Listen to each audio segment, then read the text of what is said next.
Interesting stream for you today. This is new, right? Man, ready? Oh, you can already see it?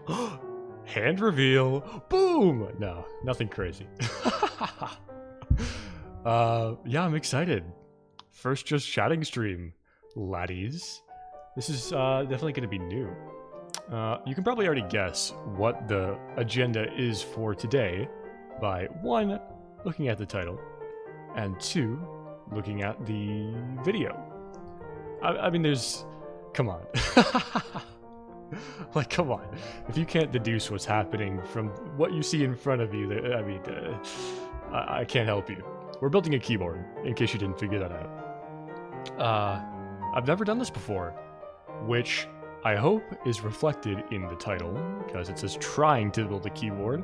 I'm yet unsure whether I will be successful, but as a good streamer should, and as I have tried in my previous videos, I did some preparation beforehand, aka I put some of the keys on beforehand. So I did all of the ones with stabilizers on them. I did the enter key, the shift key, the other shift key, the backspace, and the space. So these are all the ones with stabilizers that came pre-installed on the board. Let's do a quick audio. I don't know if you're gonna actually. Let's do an audio test, as in I should probably check how the stream sounds, because I want you to be able to hear the keyboard if I'm gonna show off its silky smoothness, you know? Gotta make sure we're sounding good. I think, at least I hope my audio levels are decent. I haven't played music in a stream for a while, so I haven't fucked with it. Here, let me pull my own stream up.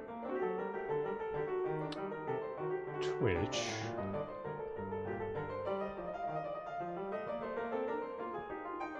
Okay.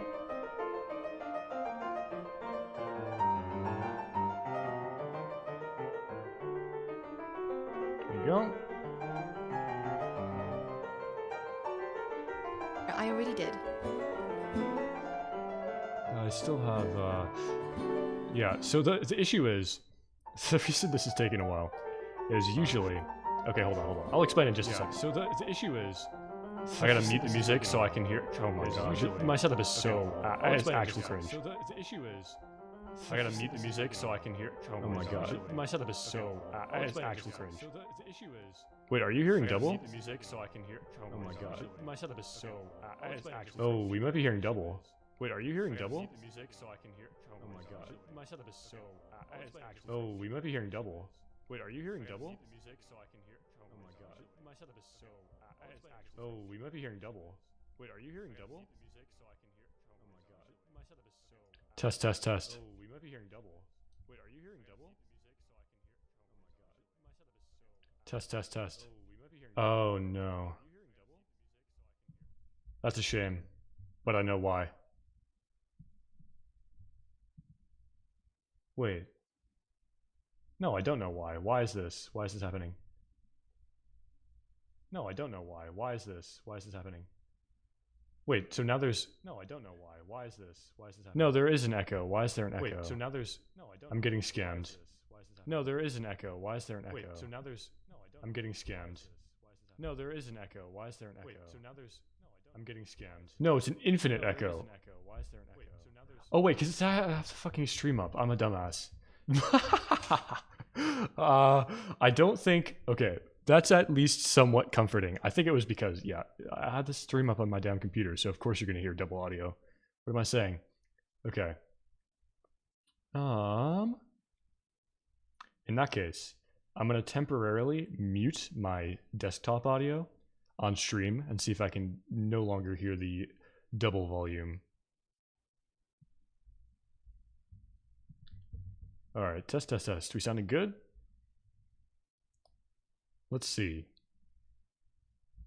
Yeah, I believe we are. So I'm gonna bring the music up back to where it was. Yeah, I think my levels were pretty decent. So I'm gonna bring the music up and I'll back to where it was. I think my...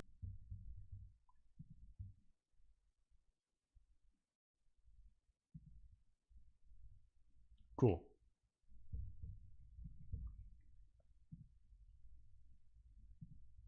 There we go. Okay, we should be good now. Technical difficulties over. And we'll start the music again. There we go. Yeah. So, like I was saying, we got a keyboard building stream today. I've never built a keyboard before, so this could go horribly wrong, and I did check some stuff. I mean, I put some keys in, so this hopefully hasn't gone incredibly wrong yet, but I'm no expert, so I wouldn't know. And let's do a sound test real quick, because these keys do sound silky smooth. Let's see if you can hear this at all. I'm gonna put it by the microphone.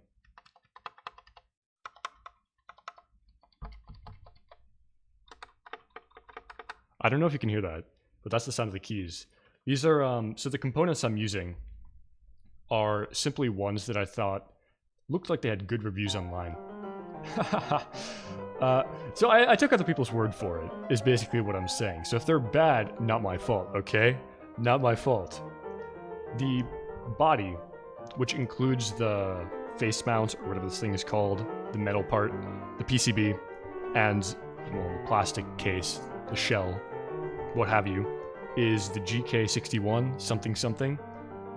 It's a hot swap keyboard. So this is nice because if you don't know anything about keyboards, it's nice because you can take a switch and just insert it in. Boom, you just shove it in there and it's good to go. A lot of keyboards you have to solder the key switch onto a PCB, which wouldn't be a problem. I worked a job where soldering was basically what I did day in and day out for a while, so I'm pretty well versed. I would like to think soldering wouldn't be too much of a problem for me. The one issue with that is, one, if I do happen to mess something up, this keyboard isn't cheap. I don't really want to mess something up, and I think that's fair. That's a fair concern, in my opinion. And in addition to that, I don't have a soldering iron. The soldering iron I worked with for years was sourced by the company, and of course I would have to give it back once I stopped using it. So that's that. I don't have a soldering. I should revise that statement. I do have a soldering iron. I don't have a soldering iron with me. The soldering iron that I do have is super cheap, so it's really bad, and I wouldn't feel good using it on a high, this isn't a high-end keyboard, but something that costs over $100 is high-end. It's pricey. I wouldn't feel comfortable using that shitty soldering iron on this, essentially. And also, it's back at my family's house, so when I moved out, I left that there. I don't have it with me. I would have to have it shipped all the way from, I don't know if I want to disclose that, but I would have to have it shipped from my family's house, way out in the south, and I'm in New York City right now, so it's not a short distance. And even if it did get shipped, I mean, it's a trash soldering iron, so it would be bad. Oh, I digress. Getting a hot swap keyboard was the correct decision, and I stand by that, even though they're not nearly as high quality as some of the PCBs you can find online. But yeah, it's pretty nice, because despite knowing how to solder, it's just, I mean, plug and play is always great. Who can complain about that? I hope there's not any sort of connectivity issues I'm missing out on. There very well could be. I guess I'll find out, because I haven't plugged this thing in. Some people said that I should do connectivity tests of the switches beforehand, and like the daredevil I am, I just said no, I'm not going to do that, and if it fucks up, it fucks up. But I have a hot swap, so I can always just relube a new switch and replace it. I bought extra switches in case that happens, so it's not a big deal. I know I'm going about this in a haphazard way, and that's kind of intentional, because that's the way I enjoy doing it. And what more can you ask? So yeah, I got the GK61 body for this. This came with, it came with a USB lightning cable to USB 2 port? No, to USB 3 port, which I don't have on my desk right now. It's over yonder elsewhere. I'm not going to show it right now. And it also came with, what else did it come with? I'm not so sure it came with anything else. So there's that. I got this random keycap set. I didn't see any recommendations for this. I just wanted tan keys because I just think they look cool. So I looked up tan keycap sets, and this is one of the first results, and I thought it looked sick. These look like, the reason I really like this is these look like Scrabble keys, don't they? This totally looks like a Scrabble key, and the light's kind of shining on it in a bad way. You can't really see it. It looks like Scrabble, and I love Scrabble. Because my grandmother loves Scrabble, and I used to play it with her all the time. Well, not used to, I still do sometimes. But They're pretty sick. I like them. And it's nice. It's not glaring. I just think it's a nice keycap set. Also, the fact that they're not white means that if I do get them a little dirty, it's not a huge deal. I've been working on a membrane keyboard for the longest time. If you've been to any of my previous streams, you'll know I stream from a Mac laptop 2020 model. So membrane keyboard is kind of in my blood, and I needed to move away from that. But those keys are black, so I never had to worry about cleaning them, and I didn't want to worry about cleaning a new, fresh mechanical keyboard either, though I will. And one good thing is, cleaning a mechanical keyboard is significantly easier than cleaning a membrane. Unless you have, well, compressed air. Compressed air works either way. But these you can take off the keycaps, soak them in soap and water, and boom. You really only ever need to clean the keycaps. Whatever dust falls between the cracks, you can just blow out. It's not that huge of a deal, so I personally think it's easier to clean. I guess that could be left up to interpretation, but to each their own. And in addition to that, I have... yes, the most important part.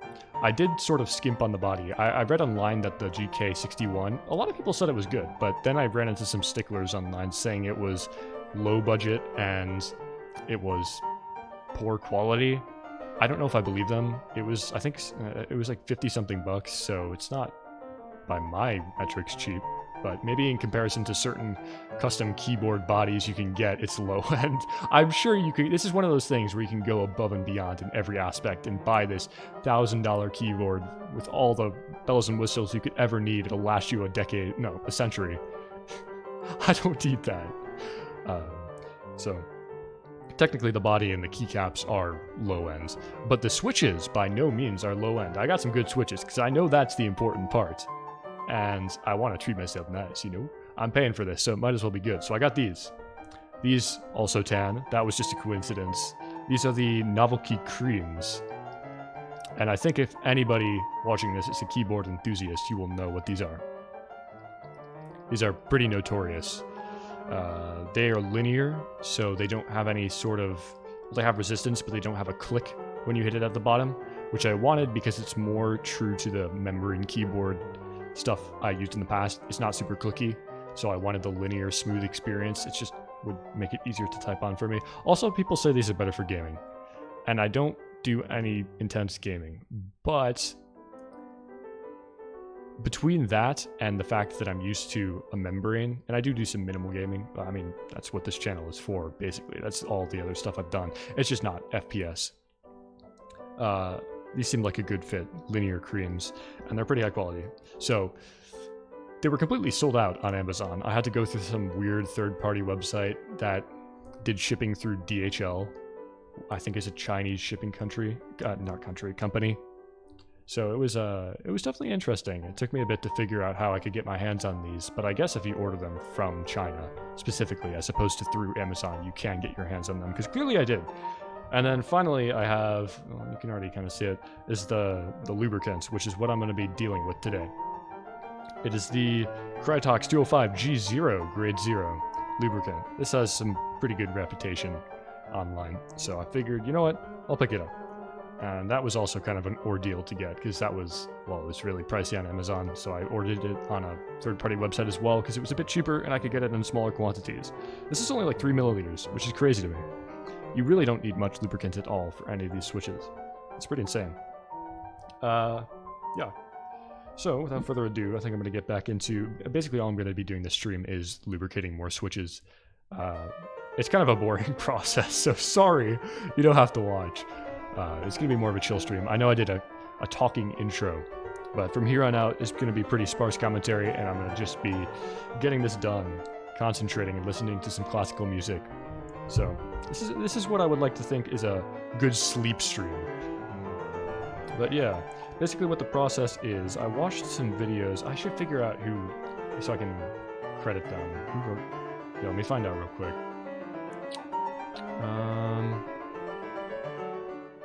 The videos I'm using for instruction. Let me open it up.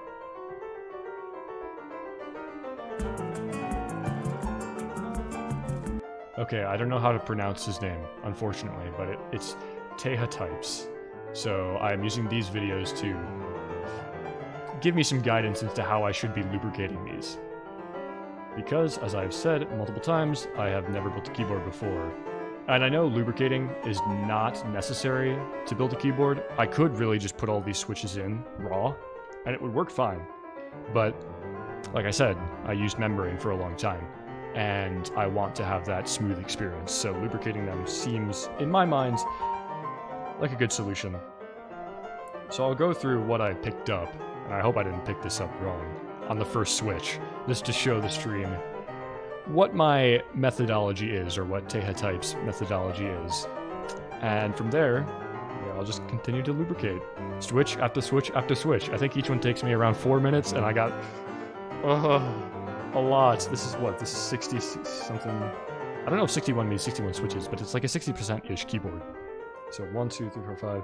So I have like 55 switches to lubricate. Each one's going to take me 4 or 5 minutes. Oh god. That's a yikes. This is going to be quite a few hours in the making. Namely, the reason I don't want to hold myself to upstanding commentary the entire way through, because I don't think I can withstand 6 hours of commentary. I'm not used to just chatting. But what you do is, I'll try and get a bit closer to the camera, is you grab a little bit of lubricant. Supposedly you're supposed to make it about half the size of one of those metallic pins on the bottom, and you're supposed to spread it evenly. Here, let me get this out of the way. You're meant to spread it evenly between these two little panels on either side of the key. And it's really important not to over-lubricate, is what I was told from multiple sources online. It's better to under-lubricate than over-lubricate. The reason being, I'm not sure, but clearly that was the consensus, so that's what I'm going to go with. So yeah, you get about half one of those golden pins, and you split it evenly distributed between the two side panels. And you just rub it around, make sure you can't see any of the lubricant. You gotta spread it until basically it's invisible. You just want a light sheen. And the sheen proves there is lubricant there, despite there not being any sort of white globules. Get it nice and evenly around. Both of those. And what you have left, you put on the two little metallic pieces. I think they're called leaves, or on either side of the leaf. That's the terminology that I recall. And take whatever is extra and put it on those. And this piece is pretty easy, so that's really all you have to do for it. The hardest piece you'll see is the stem later on, when we get to that. But this is just the base. So, it's pretty simple, and now I'm just doing some extra touch-ups to make sure I don't see any sort of whiteness anywhere. And that is pretty much good. One of the issues with the creams is because they're light-toned, it is kind of hard to see the lubricant. Which, I mean, to an untrained eye is a problem, but I'm sure to somebody who's been doing this for a while, it's not an issue in the slightest. So it was a little bit of a challenge for me. But that is why I did some keys off-stream first, so I wouldn't be just sifting through the guy's tutorial online. So next, for this spring, you also have to lubricate the spring. You want to grab about twice as much the lubricant that you put on the base, and spread it around just the inside of the spring. And you take the other half and put it around the outside. And this, apparently, doesn't matter if you can see the lubricant. In fact, it might be good to see it. You can generously lubricate this part because it's more forgiving. And a lot of people... What I saw is that a lot of people just go balls to the wall with this, take all their springs, shove them in a Tupperware container, put some lubricant in it, and just shake like nobody's business until everything is coated in lubricant.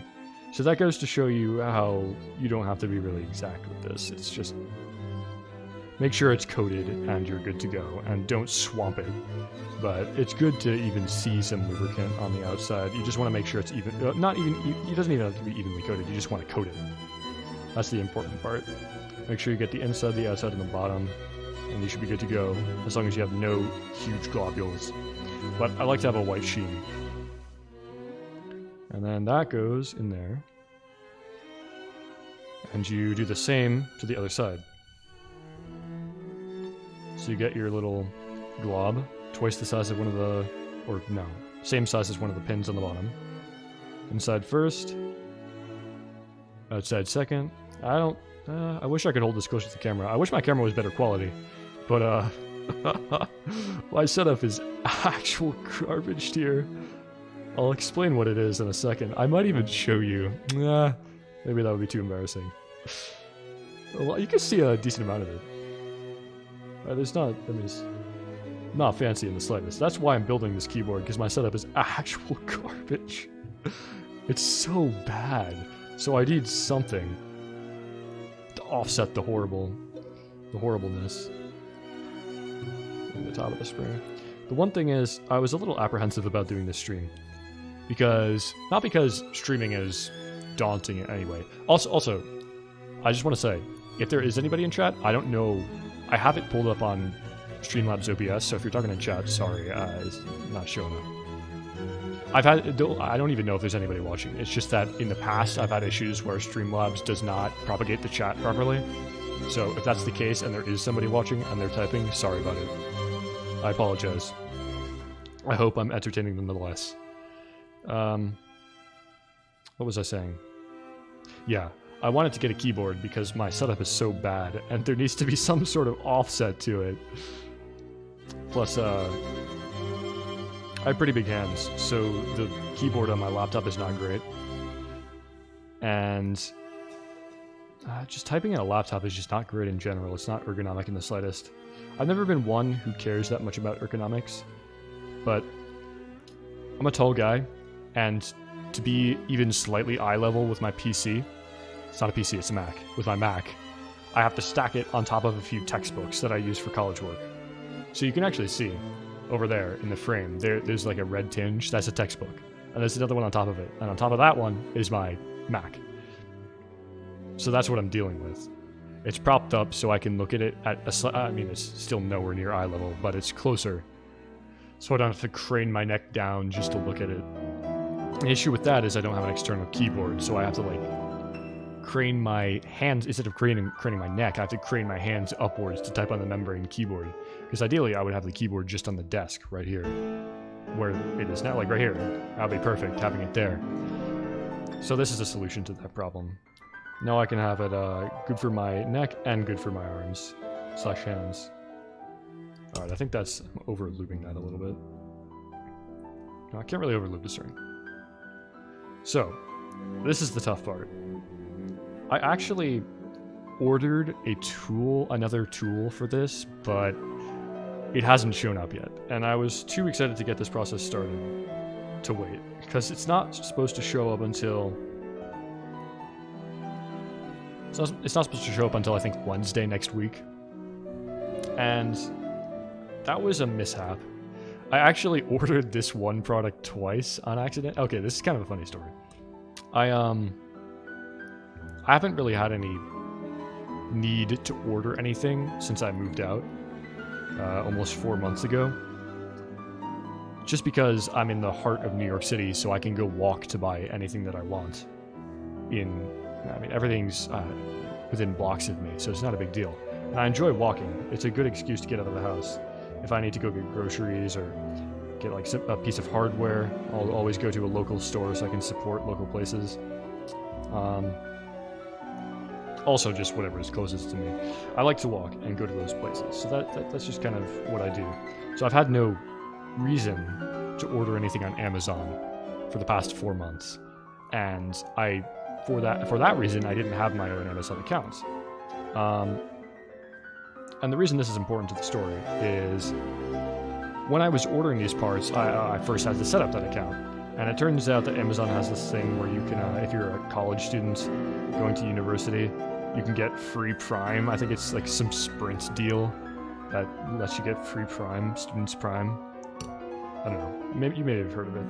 But I decided because, well, I'm going to university, I can sign up for that and I'll get my keyboard within the week. Hell yeah.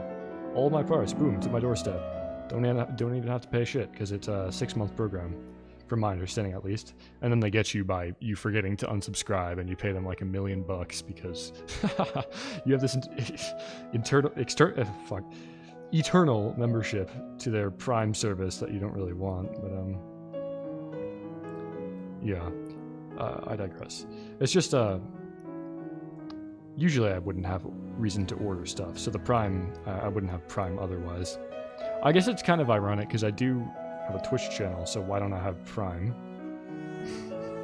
Seems like something I would naturally get, so I could give somebody a subscription, but I'm just lazy as fuck, so it is what it is. So yeah, when I was signing up for the account, I saw that thing with Prime, whatever, and that wasn't even the first issue I ran into. The first issue that happened was my Amazon account that I was setting up had previously been linked to my parents' Amazon account way back when, like 4 months ago, when I still lived at their place. It had been linked to their account. And actually a while ago, when I turned 18, they dissociate a child's Amazon account from their parents'. I think the reason being so you can't mooch off of their Prime if you live like miles and miles away. They really want you to be in one household, so they make more money by multiple Prime memberships. But yeah, so my account got dissociated from my parents a while ago. Otherwise, I wouldn't have had these struggles, because I could have just used the same account that I had for years. So yeah, I was setting it up, and the whole Prime thing happened where I signed up for the student thing. But the first problem I had was, because originally my account had been like a subsection of my parents', the address was linked to their address as opposed to my current address in New York City. So you can see how that would be an issue. I ordered all of the parts for this keyboard using that address and not realizing it. I figured, I don't know why I figured, I think I plugged in my address and forgot to save it or oh no, I plugged in my address as an alternative address in Amazon's online ordering system and then forgot to select it because I thought it would default to that, because I didn't realize that my default address had been set to my parents' house. So that was that, and I ordered all my shit. And I'm not suspecting this to be a problem. I thought I plugged in the address, so I figured it would send it to that address, but no, it wasn't my default address. I had to select it. It was just another option that I was adding to my account. So I order everything, and I don't realize that this is an issue right away. It probably is 2-3 hours later that I realized I sent them to the wrong address, and one of the orders had already confirmed, which was the tool that I mentioned earlier. Fortunately, the larger of the two orders, I placed these two orders separately because the tool I didn't know if I really needed originally, and I ordered it as an afterthought, which is weird because I don't know why it got confirmed as an order first, even though I placed it second. In retrospect, it's a little weird, but I ordered them as two separate orders, and fortunately, the tool was the one that got confirmed first. And I guess because this one's a bigger order, so it takes longer to confirm. But the second order had the GK61, it had the keycap set, it had, what else did it have? Oh yeah, it had these two tools up there at the top of the screen. And yeah, it was just a big order. That, I mean, in terms of price, I think this big order probably was around $120, and the little tool is like $7. So I'm really glad. And I ordered it to the wrong address, so that sucked. The second issue that I mentioned was... Oh, I should mention that because I noticed in time for the second order, I was able to change address, so this got shipped here right away. But the other issue was, I was under the impression that everything would have the Prime shipping that I signed up for, which was also not the case, so I got double jebaited. When I went to my university email, which is what you're meant to confirm for the free Prime subscription, the student subscription, and I clicked on the confirmation email. I did all the correct steps, but I guess it didn't load my acceptance of it or something. Oh, damn. Sorry about that. It just fucked up somehow, and it didn't tell me that it fucked up. It just went through and said, "Oh, good job, you did it. Nice confirmation email. Hooray." As confirmation emails do. So it was pretty much what I had expected. And that wasn't the case, so it didn't go through. And my Prime thing was not confirmed. So I ordered all of these things thinking that, well, I signed up for Prime, so I'll get it within a few days. Or 2 days, specifically. I think it said I would get them within 2 days. But that was not the case. So my Prime subscription had not went through. And these things that I thought I was ordering for 2 days later, I was actually ordering for 7 to 8 day delivery. I think some of them were 3 to 5, but there was one which was 7 to 8. So that was problematic. So I got kind of bones. And a lot of these, and that's actually done. We're done with the Switch, hooray. See, you probably can't hear it at all, but I'll try and, fuck, I keep bumping the mic, I hope that's not too loud. I'm pressing it right now. I don't know if you can hear it. Probably not over the music. It's meant to be quiet, so I would be surprised if you could hear it. It would almost be defeating the purpose if you could. So, where was I? Yeah, so I ordered them to the wrong address. And I accidentally thought I had Prime, but I didn't. So it was just a fiasco. And I was really excited to have this keyboard within the week. Oh, I remember the reason I brought this whole thing up. The reason I'm starting without the tool is, one, because the tool also isn't coming until way next week. That was one of the things that got fucked over on the Prime. And I just can't wait for that. I'm too excited to build this thing. Plus, since I'm moving to my dorm in a while, I want to have this constructed by the time I move to my dorm, because I don't know how much free time I'm going to have then. And this is quite the process, especially if I'm streaming, because I can already tell streaming and talking at the same time is slowing down my progress significantly, so I don't know how much of this I'm going to do on stream, but I'll do some, at least this stream. So we got one key done. Woo! 30 minutes in, one key done. Yeah, baby! That's a good ratio. Okay. Fuck, man. I gotta focus up. Maybe less storytelling. Although I love storytelling, but maybe less storytelling. So I'm gonna put this in the function key slot. Oh, there's a hair. Don't want that. Put this in the function key slot. Some of these have a hard time going in, and I don't want to break the keys. I don't know how. I don't know how sturdy these things are. Come on, go in. Oh my god, this is making me so nervous. I'm really forcing this in.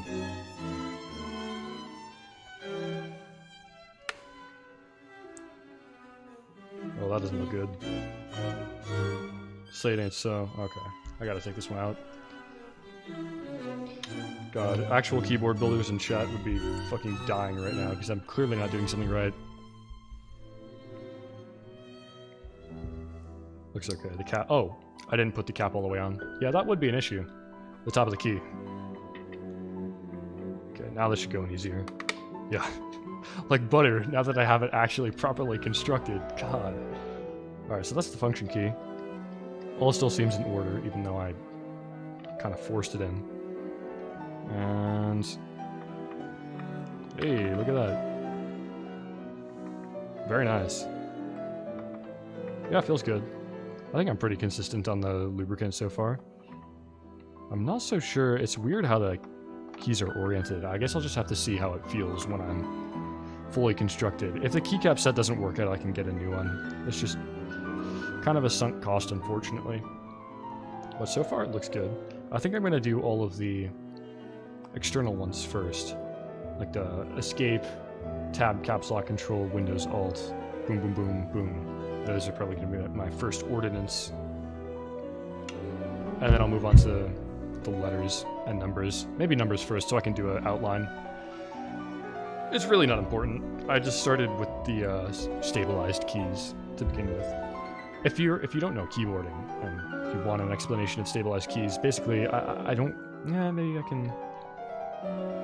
I don't want to take the keycap off, but if you look beneath the key, there's 3 things connecting it to the board as opposed to 1. So under the function, you saw me put it together, you know there's just the key switch. Under the backspace, we got this white thing in the middle, or cream thing in the middle, the cream, the key switch, and there's 2 black modules on the other side of that. That's the stabilizer. So what that does is it just makes sure wherever you press on the backspace, it's going to be relatively flat. Because otherwise, you would press on one side of the backspace, the other side would go up. It's like a lever. You don't want that. You want it to be even. So wherever you press on it, it's all good. And it has the full effect of the switch on the interior. One thing I didn't do, which would probably be cringe-worthy to anybody who likes building keyboards as a hobby, is I didn't lubricate the stabilizers. Don't worry, they came pre-lubricated. But I just presumed that the pre-lubricating whatever is poor. It's probably not done too well. And I looked up online and people say it's not done too well. But they also say that the stabilizers are that come with this keyboard body are trash. So that may be a factor of it. Okay. That's how I take a switch apart. I guess I didn't show that earlier. You just shove it into this aluminum module, and it takes it apart. He's gonna be tricky. Oh, that one came out nicely. Nice. Okay, and now the process repeats. Hooray!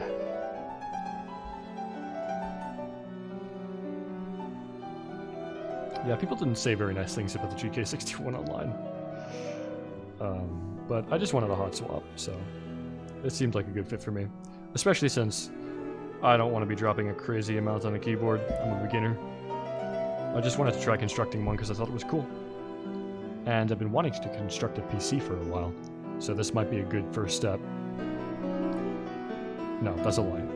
Constructing a keyboard is nothing like constructing a PC. They're very different. It's just getting me in the mindset, rather. It's not really like the knowledge from one to the other translates, but it's just getting me in the mindset, getting me prepared. Also getting me prepared to waste a whole lot of money on technology components. This keyboard, I think, in total is about 120 bucks. I don't know if that's a lot for a keyboard. I personally think that's a lot. But I don't know if other people would say the same. Probably they wouldn't, because they were saying the GK61 was cheap. So I think they're just high society folks. $100 seems like a lot to me. But yeah, the GK61 was like 50-something bucks. The cream key switches were like 50-something bucks. And then the keycaps were like 20-something bucks. So yeah, around 120 to 160, I would say, somewhere between there. I'm just spitballing. I have no idea really what it cost. But also the tools and stuff. No, now that I'm thinking about this is not a cheap purchase. I'm gonna enjoy it though, and I think I really need it. Because typing on that laptop is not fun. And if I do get a PC, which I want to, I will need a keyboard, because I don't have one. And I don't really want to use a Mac keyboard for that. That would be tragic. Because I do have plug-in USB Mac keyboards, but like, come on. If you're gonna build a PC, you better have a good keyboard. Another reason that I wanted to build a keyboard is that since I want to get a PC, and I need a keyboard for that, I don't really want a traditional gaming computer. Oh, sorry, gaming keyboard, rather. I just think they're a little cringy. And no shame on anybody who likes a gaming keyboard. I have a gaming mouse, it's RGB and all, but it's just not really my style. Everybody has their own aesthetics. I respect your aesthetic if you respect mine. And mine is a little bit more modest. I don't know. Maybe this doesn't count as modest. In my mind, this is more modest. This keyboard does have RGB. I just don't plan on using it. And it's smaller. That's why I say modest, because it's more modest in size. So yeah. I mean, I wanted a 60% for a reason. It has the same keys as my... Actually, no. The keyboard that comes on a Mac laptop, I think, is technically a 65% keyboard, so I'm downsizing a bit. But in terms of the actual dimensions of the keyboard, it's pretty similar to the keyboard that's on my laptop. So it's just giving me a similar experience to what I'm used to, which is what I value. Because one of my goals for the summer, not really the summer, but the entirety of quarantine, I had a bunch of goals that I wanted to complete by the end of quarantine, if it ends. One of those being improving my typing skills. So I started the summer. I really started this practicing at the beginning of the summer. So like late May probably is when I started. At that time I was about 70 words per minute, I think, was pretty average for me. I don't think I really ever dipped below that, but I would say that was pretty average. And now I pretty much consistently get around 100 words per minute. So I've been improving, which I'm happy about. I don't do too much practice, probably just a few typing tests a day. I use monkey type. And given that's without punctuation and all that, so probably realistically I'm more at like 85, 90 words per minute with caps and punctuation. But I'll say 100 because that sounds nicer. Probably around 100 words per minute on average on monkey type. So that's that. I have been improving. And I think, although switching to a mechanical keyboard initially will be a detriment, just as switching any sort of your key or any sort of your equipment that you're used to something new is going to be a detriment because you got to learn the new equipment. I think in the long run it'll be better, because typists, I don't really know any typists who use a membrane keyboard. I don't know any typists in general, but when I was looking it up online, it seemed like most of them had a consensus that mechanical was better. Unfortunately, a lot of them said that. So there's 3 types of switches. This is relevant. You'll understand why in a minute. But there's 3 types of switches that go onto a mechanical keyboard. There's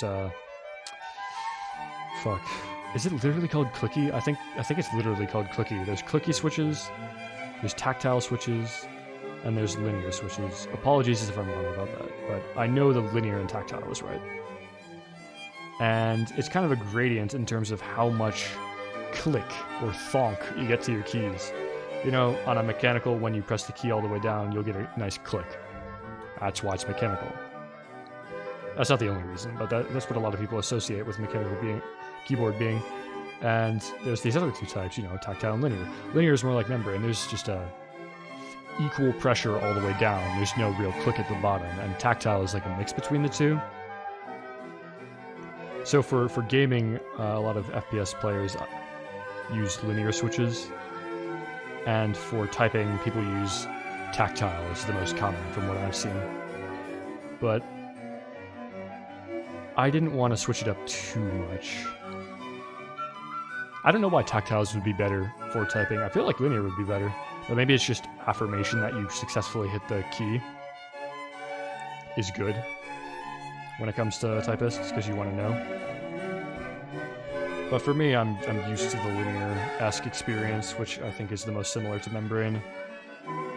So I'm already switching to a mechanical keyboard. Why do I have to go tactile as well? I don't enjoy the click. I just don't.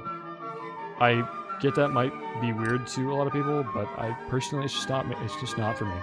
Just because not what I'm used to. As I've said multiple times, this is already a leap for me. So I don't want to go too hardcore in my switch.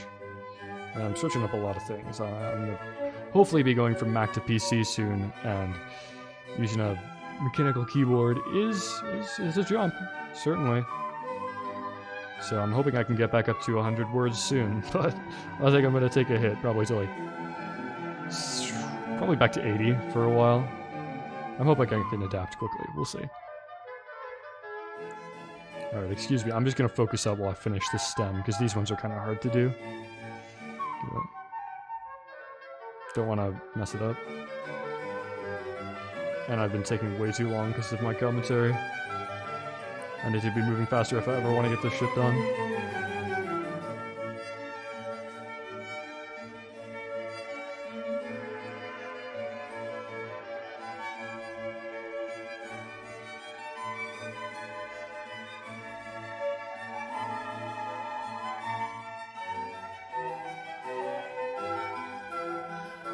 Okay.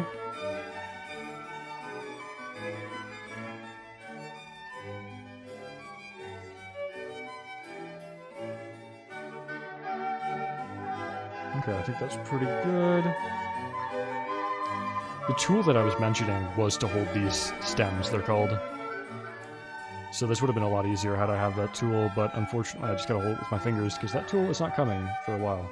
I might not be done with the keyboard by the time that tool arrives, but hopefully I will. It's a little waste, but it is what it is. It's worth it to me to get it done a few days earlier. Personally.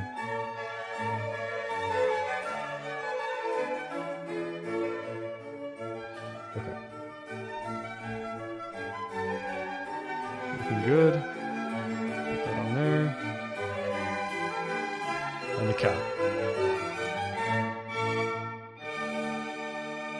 I think the music might be a little loud. Sorry about that if that's the case. I'll turn it down.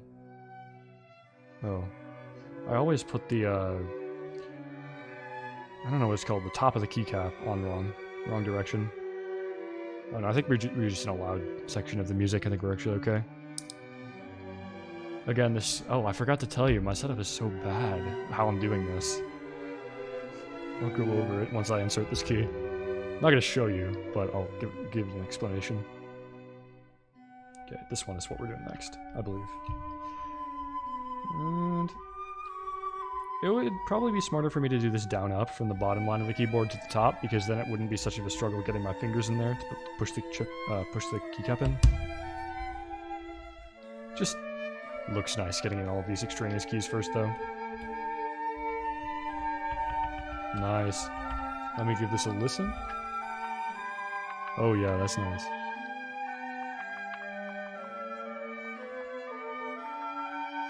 Ooh, those do sound good. I don't think you can really hear it. Can I mute the... Damn, okay, I'm gonna try... Nah. Let me mute the music real quick. I really want you to hear this. I don't know if you can.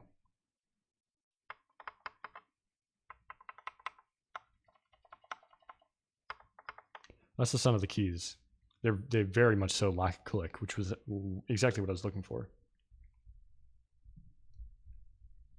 Okay. Oh, I think I fucked it up. Lost my place in the music playlist. Alright, 2 keys. 46 minutes in, oh my god. Alright. Well, this makes it clear to me that I can't stream this entire process. Because I'll be going way too slowly. I'm never going to get this done. It's enjoyable though. I'm glad I did at least 1 stream on it. I'll probably do some more, just not the entire process. Finishing it, I'll definitely do a stream finishing it. Come on. There we go. So my setup.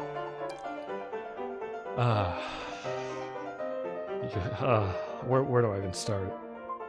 Well, there's not many places to start. I have like nothing. Basically, as with all of my streams, I have my Mac laptop, which is what's broadcasting. And you might be wondering, hey, how does your Mac laptop get a top-down view of your table? Well, I would wonder that too. I think that's a very valid question. Just because I hooked up my phone to it. So right now, I have my phone, my iPhone, through a cable hooked up to my laptop, and the phone is mounted via Scotch tape on a desk lamp. It's on top of the desk lamp. So like right here where my pencil is pointing, this is the bottom of the desk lamp. Right up here is where the phone is. And beneath it is the top of the desk lamp, the actual light of it. So it's mounted directly on top of the light. And I needed some sort of light to make this visible. I mean, it's already kind of grainy, unfortunately, because I don't have a better camera. But yeah, I just have it mounted on top of the desk lamp with Scotch tape. I think it's working pretty well. It's a nice aerial view. And then to the right of that, I have my microphone. So it's like right here, right there. That way. That's the base of it. It's not one of those ones that hooks onto the side of your desk. It actually has to stand. I mean, there's the Mac, and that's it. Boom. And I'm doing this all from a outdoor, like, eating table or something. You can look beneath the covering. It's like metal grating. I just put this pad on it so it would be better seen. It's kind of not nice to look at the table. It's all black and has holes all in it, like outdoor tables do to let rain through, and it's not great. Fortunately, I had this cloth. This is something that I'm going to be hanging on the side of my dorm when I move in. I don't have it hung up here because I don't really show this apartment to many people, if anybody, so it's not really a point. I guess for my own enjoyment, but I don't really care that much. So, third switch vibes. But that's my setup. It's so bad. And I hope you can understand why I need a new, like, PC or keyboard or shit, because this is what I'm dealing with. Don't get me wrong, the Mac is great and all. It's a really good computer, and I'm thankful to have it. It's just simply not made for streaming. And laptops simply are, I mean, some, I guess, are. They're just not great. So, really, it is, I mean, I have good equipment, I just don't have the right equipment. My microphone is not made for streaming, it's made for recording guitar parts or vocal lines. So it doesn't hold up super well. It needs so much gain. It needs a ridiculous amount of gain, which just is not something that OBS does incredibly well, so it's not really made for streaming, like what I said. The Macintosh laptop is not made for gaming or streaming, so... I mean, on Mac, you don't even have a game capture option inside of Streamlabs. You can only do screen capture, which is why you always see my damn applications in desktop. It's really hard to keep any sense of privacy on there. Not that I care too much, but... yeah, I don't know. The only thing that really is good is my mouse. My mouse is pretty decent. Though I made an investment on that a while ago. As in, I just put down the money to buy a good one. It's a Corsair... It's a Corsair... something something. Night something. I don't know. It's big. If you can't tell, I have pretty big hands, so... While I probably wouldn't have gotten a gaming mouse, I did, because a lot of the big mice are gaming mice. So I got that. And it has RGB, the whole shebang, which I don't really want, and I don't really use. I just feel like it saps battery life way too quick. But it's corded, and yeah. Actually, if it didn't have a cord, it probably would drain less battery, now that I'm thinking about it. I usually cannot stream with it in, because it drains too much battery life too quickly. It would make it so my streams are only an hour long as opposed to 2 hours. I think the first Witness stream I did, maybe it was the second. One of the first Witness streams I did, I accidentally did with the mouse plugged in. I forgot to unplug it. And that one was half the normal length because of it. Though I had something else to do that day anyways, so I probably would have had to cut it short regardless. But that definitely reduced the stream time significantly. So it's a serious drain. So is the microphone, so is everything, dude. The Mac just does not have good battery. When I click on system preferences and shit, it says I have normal battery life, but I find that hard to believe. In fact, when it's not plugged in and I'm taking it to classes and stuff, it lasts a while, like it's supposed to. But that's because I'm only running programs like Chrome. I'm running only Chrome, or maybe I open up messages or Discord for a tiny amount of time, but it's usually just Chrome and a note-taking software. So it lasts for longer in that setting, but that is to be expected because I'm not running as intense applications. But whenever I run Streamlabs and a game simultaneously, it's just kaput. Basically, whenever I have two applications that both drain battery life at a increased rate, I'm just screwed. 2 hours of battery life maximum in that case. I've extended it to about 2:30. And I could probably go for around 3 if I didn't have my microphone plugged in, but I have to do that for streams, otherwise they'd be exceedingly boring. The games I play are not interesting to watch without commentary. Well, I shouldn't say that. That's my personal opinion. I think the commentary is a lot of what makes puzzle games interesting to watch. Because part of the appeal is watching the person struggle. and watching them succeed. And if you don't have any sort of feedback as to how they feel when they succeed or how they feel when they're struggling, well, it's just not going to be interesting. In my opinion. There's plenty of streams online that don't have commentary. I see them in my recommended feed with hundreds of thousands of views, like Let's Plays of games without any sort of vocal components. But those, I think, are more tailored towards, like, sleep stream stuff. And although I'm totally fine with being a sleep streamer, I think that's a valiant job. It's not really what I'm going for. Some of my favorite streamers a lot of people classify them as sleep streamers. It's because they give off that chill vibe, they have a nice voice, they don't play crazy active games, usually it's just chill stuff. Playing quiet or no music. So, I mean, I think my content is closer to those lines, so I guess I'm walking the line between sleep stream and not sleep stream, but that's the reason I try and keep up decent commentary and that I feel I can't go no commentary, because if I went no commentary, it'd be 100% sleep stream. Schnoozer up in here. Oh, there's a piece of hair. Fuck.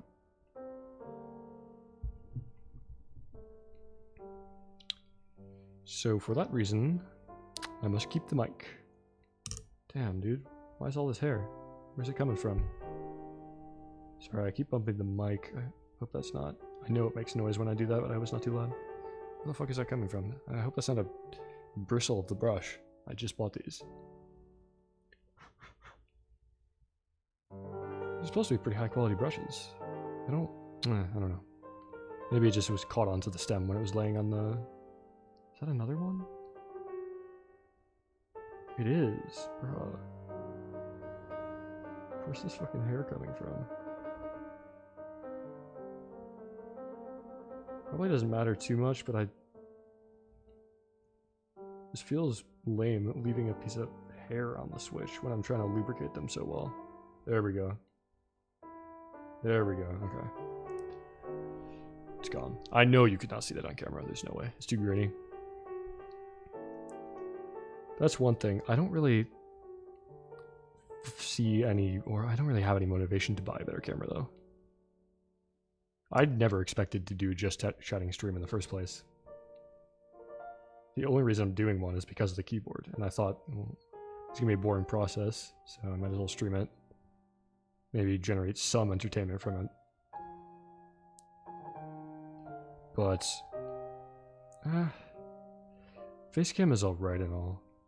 But I prefer to have a small sense of anonymity on the site, at least for now, when I'm doing this as a hobby. And I'm always going to do it as a hobby. But, yeah. Not that I'm not, like, confident in my looks. Maybe me saying that makes you think it is. But it's more so that I just don't want to get myself ready before each stream. I usually just turn on the stream whenever the fuck I want. And if I had a camera, I would feel the need to, you know, go wash my face, go wash my hair or something, make it look a little less like I just rolled out of bed. And the point that I start doing that, I feel like my enjoyment of streaming would be diminished. Because it feels more like a chore. Like, I have to do these things before I start streaming. No, I just kind of like being able to start it whenever the fuck I want. I don't have a schedule. That's one of the good things about not having many viewers. You can just stream whenever the fuck you want. Nobody's going to be mad at you. Even if I did have viewers, I would just stream when the fuck I want, because it's a hobby. As many things are to me, this is just a hobby. But yeah, that's, if anybody's ever wondering, that's the main reason I don't want a face cam, because it'll make it feel less like a hobby.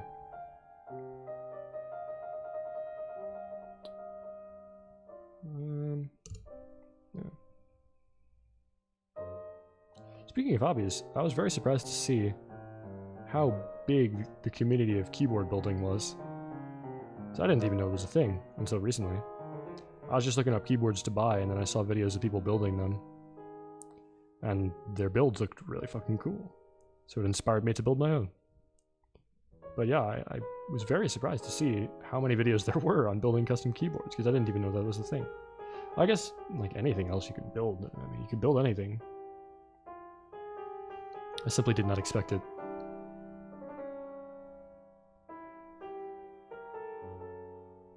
Okay. It seems like it would be a pretty expensive hobby, though. Because, as I said, this keyboard, 120 bucks to 160 bucks, somewhere in there. I don't really know. But if people were saying that the body I bought and maybe even the keycaps that I bought were low end, I can only imagine how much money you would be spending on keyboards if it was your hobby. Like, Jesus. PC building is a beast of its own.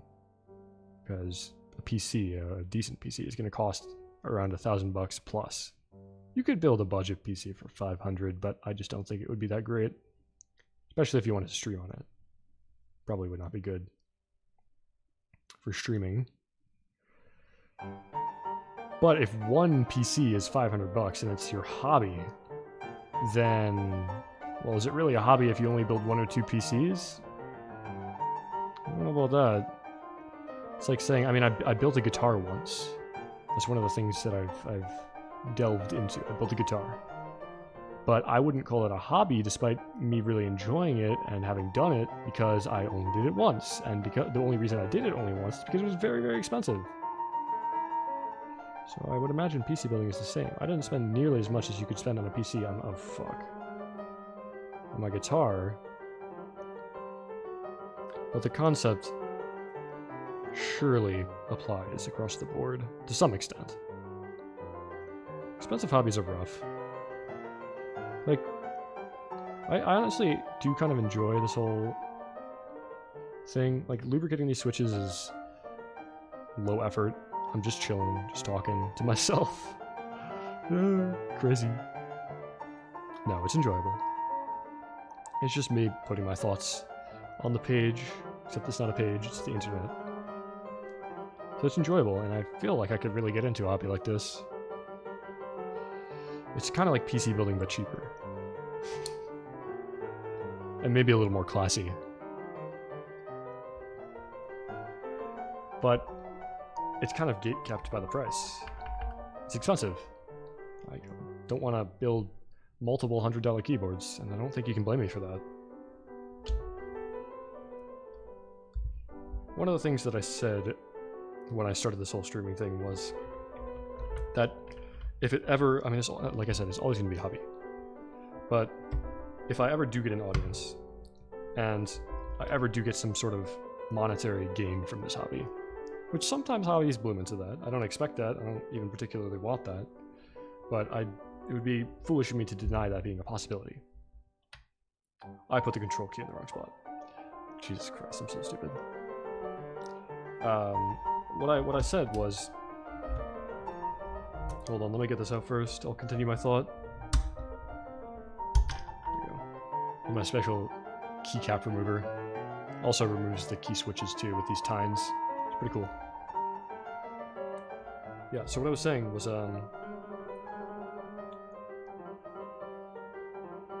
yeah, so sometimes hobbies do become monetized. And I don't want to be pretentious to saying that I'll ever make money off of this. In fact, I don't think I will. But I would be foolish to say that there's not a chance if I keep plugging away at it. And if I ever do, what I said was that I probably want to spend most of the money that I would make back on the stream.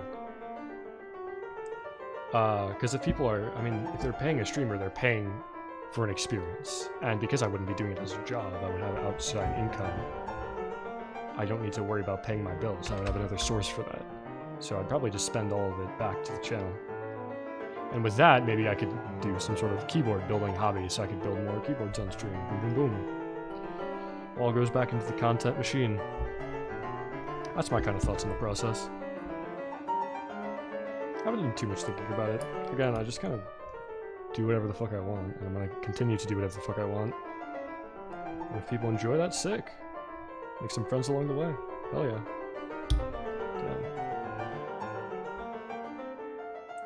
That is my philosophy, and I think that's a healthy philosophy. Because sad reality is,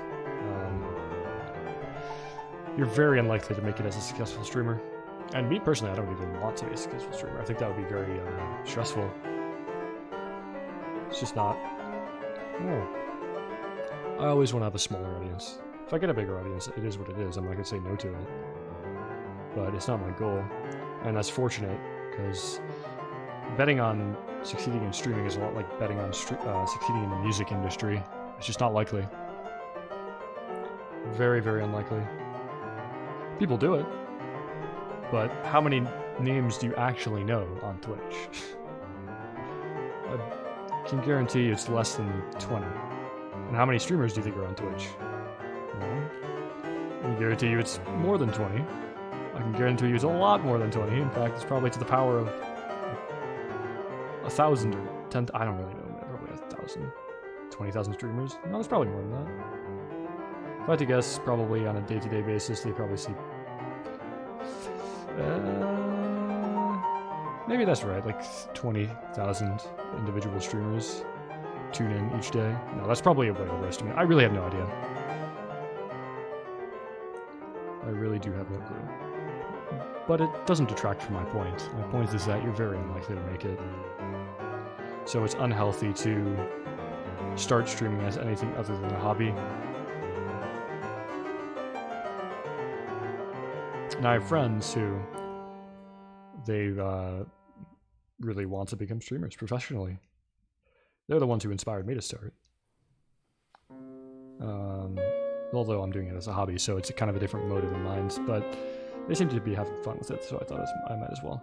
But I mean, I kind of feel bad for them because though I think they're great, they do great streams, and they deserve success, it's just not likely for them to succeed. The odds are stacked against them. And honestly, Twitch is kind of a failing platform. They're not a very good platform. It's just that they have no good alternative.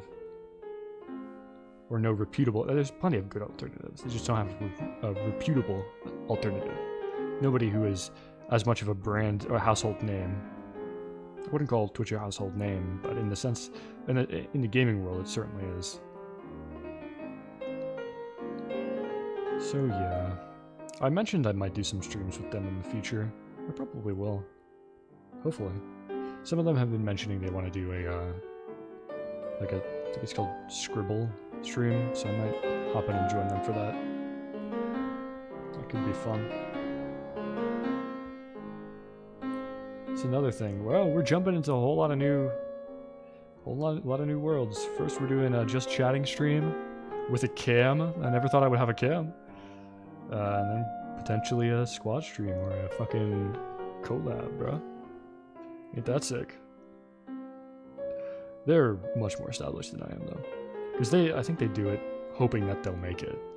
So they stream games that are more popular. And, well, if you stream a more popular game, you're probably going to have more of an audience. I stream games who basically have 1 or 2 concurrent viewers at any point. I mean, come on. Cube Escape, man. No fucking shot. I don't know how many concurrent viewers there were on that, but I doubt it was in the triple digits, probably double digits, low double digits at that. And, The Witness, I mean, that's the same case. Fuck another hair. Yeah, there's not many concurrent viewers for The Witness. There are a lot for just chatting, but it's also one of the hardest categories to get recognized in because of how many people are streaming in it. One of the most streamed categories. So from my track record, you can probably tell that I don't really give a shit about viewers. I'm literally just doing it as a hobby. Streaming whatever the fuck I want to. I think that's the best way to do it. Though, they're doing well for themselves, because they're streaming games they love. They're enjoying themselves. The important part is enjoying yourself. I just have a different taste in games. They've made it to affiliate though, which I'm really proud of them for doing. It's pretty sick. I think 2 of them have reached... No, 3. I have 3 streamer friends who've reached affiliate, so I'm really happy for them.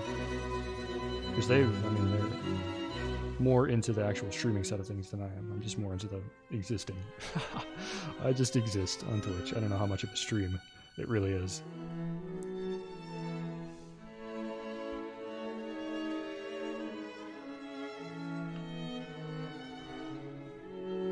Okay.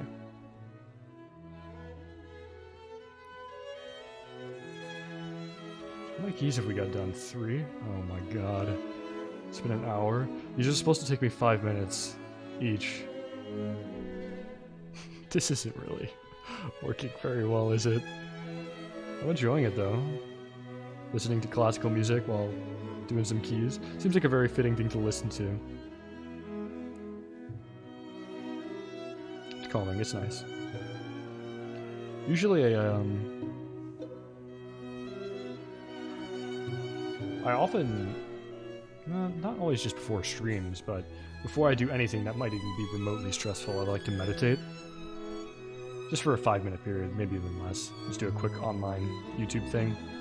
But I really enjoy it because it calms my nerves. And for this stream I didn't, because, well, I listen to classical music, I'm just chilling out. I don't need to be thinking incredibly hard like I do all the time in The Witness or The Cube Escape. I'm just kind of here. So I skipped it this time. That's alright. This is a really relaxing experience in itself. But if there's anybody who's watching, I would definitely recommend meditation. It's not I think a misconception that a lot of people have is that meditation is somehow religious, and it's not in the slightest. It's just kind of relaxing, taking a moment to reflect. Even just call it reflection.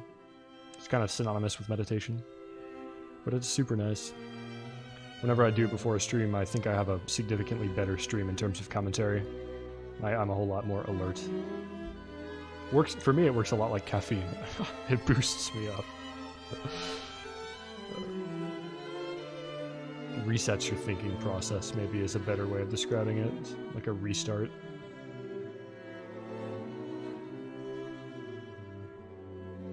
But I've been loving it. I think I only started meditating...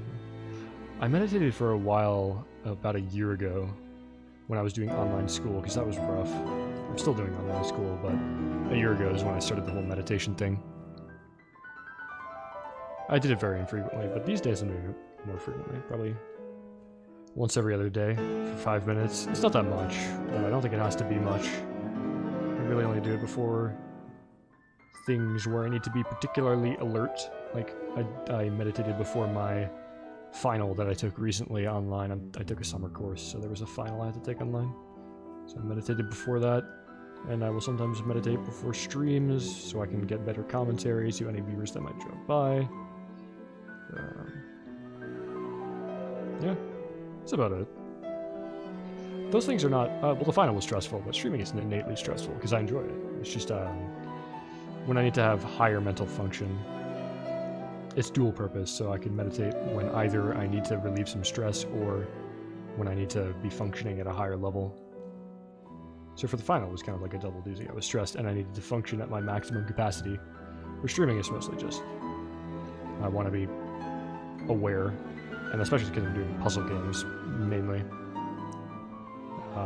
One, I want to be able to solve the fucking puzzles. Last stream we had a disastrous ending. I was stuck in a puzzle for 15 minutes, which, by the way, I solved almost as soon as I entered the stream, so I think it was the pressure of the stream that was keeping me down. I definitely performed better without the stream on, in terms of puzzle games. It is what it is, though. Regardless... Wait, what was I saying? Oh, I lost track of my thoughts. Sorry.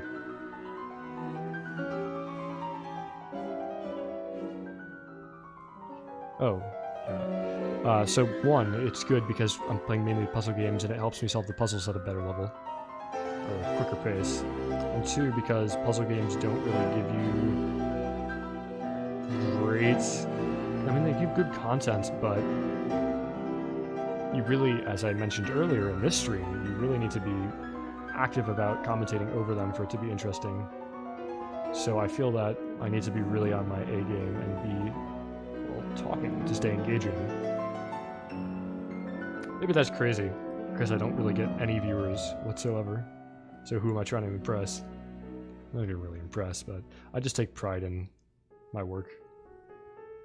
In any sort of hobby, even if it's not going towards something, I would like to do my best effort at it, because it makes me feel more fulfilled at the end of the day. It's a lot of what streaming is to me, anyways, feeling fulfilled. Because, I mean, I like watching Twitch, and I like watching YouTube, and I like gaming. So, it's much more productive to stream that, because then you're actually being creative, you're producing a product. Gaming doesn't really make a product. I mean, you could argue you're exercising your motor skills.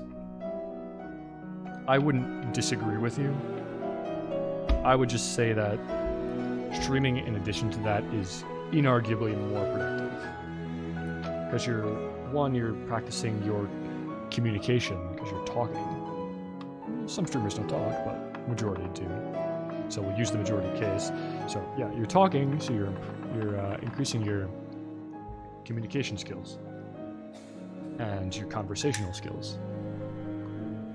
Plus, you're playing the games, so you're getting enjoyment out of them. And possibly, if you're playing a shooter or something where you have to control your character at very minute detail to a very minute level, and you're practicing your fine motor, if you want to argue that. So it's just more productive in every sense. So I think it's good. It makes me feel much more fulfilled doing the things that I love. Trust me, I'm not addicted to gaming. And I don't think there's something wrong with being addicted to gaming. But it just makes me feel better about it. Because it always was like a guilty pleasure. Gaming, you don't really get too much, other than enjoyment. And enjoyment is, don't get me wrong, doing something that you enjoy is wonderful. You don't need to have a product. If you enjoy it, that is literally enough for me. Personally, having a product in addition to that just makes it doubly as enjoyable for me. I know that's not the same for everybody, so I'm not trying to shame anybody who games. Bro, I fucking stream games on Twitch, okay? How could I possibly shame gaming? That would be such a weird thing to do. I fucking love gaming. Just, I find that having a product created by doing it makes it much more enjoyable for me, and I already fucking love it. But sharing it with people, however few people that may be, and creating videos, which are the product, or streams, I guess. I mean, I upload these to YouTube, so both. But, yeah, it just makes it feel a lot more fulfilling, so it's nice. And that's why I say I enjoy this hobby so much, because it makes something I really enjoy, gaming, combines it with something else I really enjoy, talking, and makes a product out of it, a tangible product. So it's really nice. Ever wondered why I like to stream? That is why. That's a pretty in-depth explanation of it. I don't really have the explanation as to why you enjoy things, though. Sometimes you just kind of do.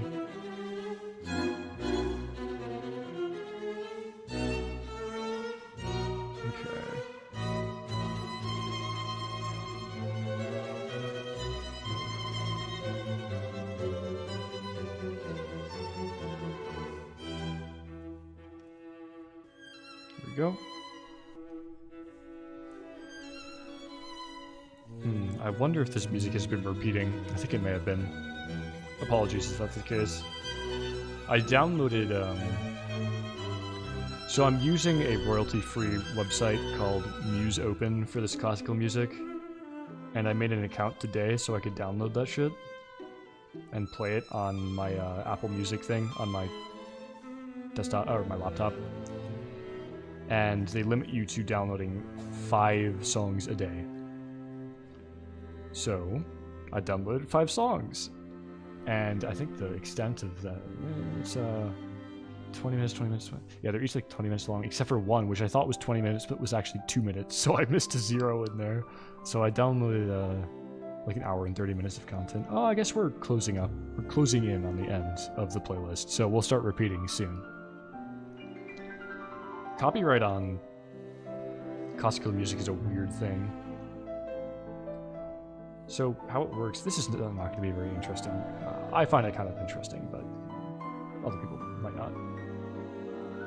The copyright law concerning music, especially older music. So classical music, the way it works is, or any music, 70 years after the author of the piece passes away, it goes into the public domain. Now that's not the entirety of the piece. That is the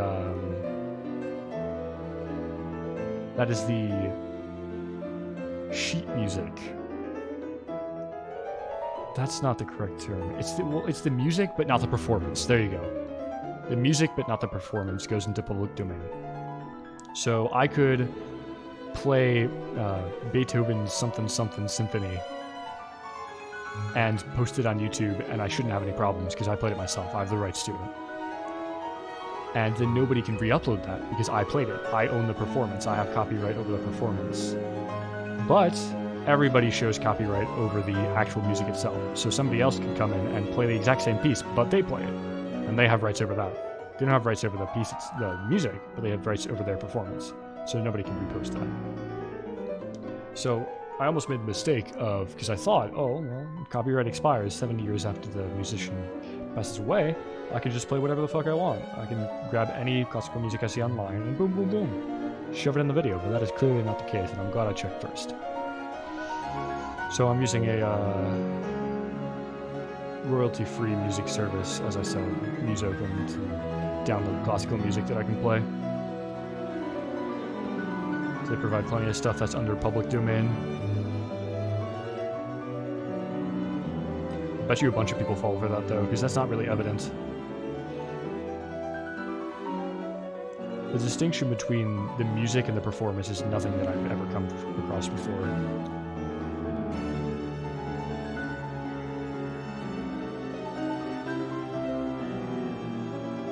It really makes sense.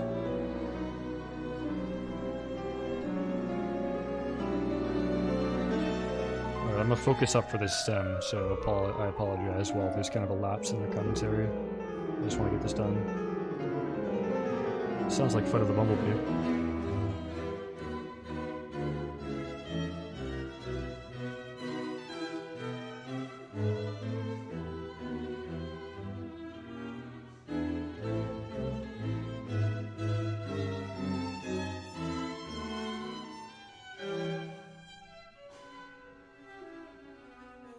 Hope I haven't been over-looping these while I'm distracted by commentary.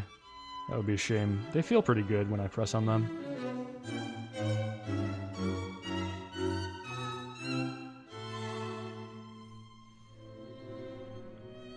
I've kind of gone away from that whole grab a dab of lubricant half the size of one of the metal pegs ideal. It's just doing it by eye now. Trying to get an even coat. It's a little bit more dense at certain places. Important part is to not over lubricate and get all the areas that need to be done. I don't really know what else there would be, actually, so that seems about right.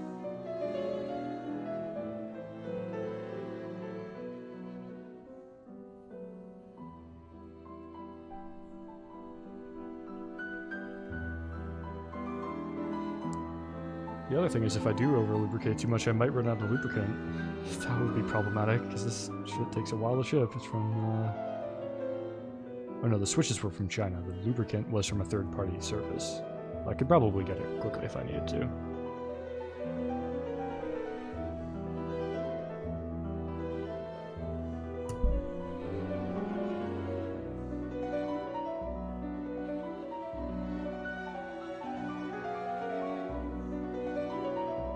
I also may have to go back and lubricate the stabilizers that I mentioned earlier, but I refrained from doing that because one, I don't really give much of a shit about them, and two, because I might end up getting new stabilizers, custom ones. I don't even know if I can remove them from the board, to be fair. I know you can take out the PCB, so probably. Seems like you can disassemble most of it. It's just kind of an ordeal to do so. But if what people say is true and the stabilizers are really that bad on this board, then I would consider getting custom ones. For now, that's fine. It really is. And like I said, they come pre-lubricated to an extent. So they're usable. And also, like I said, this is my first keyboard, so I think anything is going to be way above my standards. I already think I went a bit overboard for a first build. I mean, I bought high quality switches. So, I didn't go bottom of the barrel. Meaning this really should feel nice when I type on it. If I'm not too turned off by the whole mechanical component.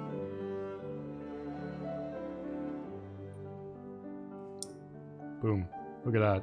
That's what happens when you focus and you're not commenting too much. God damn. Okay. Did I put this all the way on? Ah, yeah. Whenever it has trouble going into the board, it's because I didn't push the cap all the way on. It always feels like there's a click when the cap goes on, but the click still happens if you only slide half the cap on, so it's deceptive. I'm getting used to it though. Here we go. And whatever, I don't even know what this is. Wait, did I mess this up? I think I may have switched. I think I switched these. I think this is supposed to be mem, and this is control. Yeah, it is. This is this. I'll double check in the manual later, because I know there's a diagram of all the keys. This keyboard is unique in that the function key is down in the bottom right. That's not something that most keyboards do. I think usually the function key is where this would be. So these two would be swapped. My current keyboard is actually more like this, with it at the bottom. The Mac has it all the way at the bottom left, which is even weirder. It should be okay. The function key is super important on a 60% keyboard, because it's admittedly missing a lot of keys, including all of the F keys. F1, F2, F3, F4. So you have to use the function key to access those commands. So its placing is pretty important. And I think a lot of people, the reason they don't like the GK61 is because of how the function key is placed. And it's, I mean, being in the corner is a little bit hard to reach. So if you have, I mean, I have pretty big hands, so it's not going to be an issue for me, hopefully. But I could see it being an issue for folks with, I don't want to be offensive, but stubby fingers. You know, if it's hard to reach. Yeah. It's in the corner. It's in the corner of the keyboard. It would be hard to do commands like that. I can understand that. So they're valid in their complaints. I'm just hoping that won't apply to me. And also, I'm somewhat used to it. Like I said, my keyboard does have the function in the bottom left, not right. But that's better than, I mean, that's less, at least it's still in one of the bottom corners. I think that's somewhat less of a difference than having it shifted in a few keys. Although it's farther away, the distance is obviously greater, that's indisputable. But you train your hands to kind of work in tandem with each other, so I don't know. I would like to think some of the skill from the left would translate to the right, some of the muscle memory would translate. No clue if that's how that works. But at a first glance, maybe. Again, I'm hopeful. Whatever happens, I'll have a nice keyboard at the end of the day.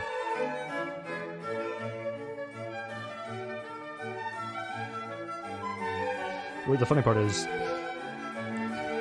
I don't even think I can use the keyboard while streaming until I have my PC built. Because it's going to drain my battery just like the mouse. But for personal use when I'm not streaming, it'll be great. Because, yeah. And that's until I get the PC. So it'll be great once I have the PC. The desktop. Until then, it'll probably just be mostly personal use. Unless it really doesn't drain that much battery. But it has, unfortunately, it has LEDs. So unless I can turn those off, will certainly be draining. No, LEDs aren't they're pretty power efficient, so maybe not. I don't know. Don't know until we try.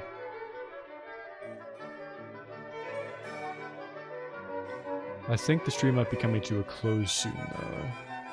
Because I want to get I need something to drink and I need to go eat something.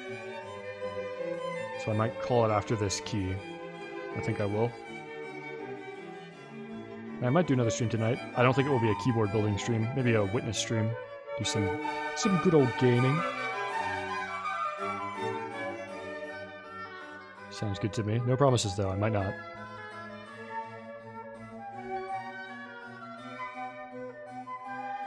I think I just probably need a break from keyboard building. I have to bend my neck down to look at these things, obviously.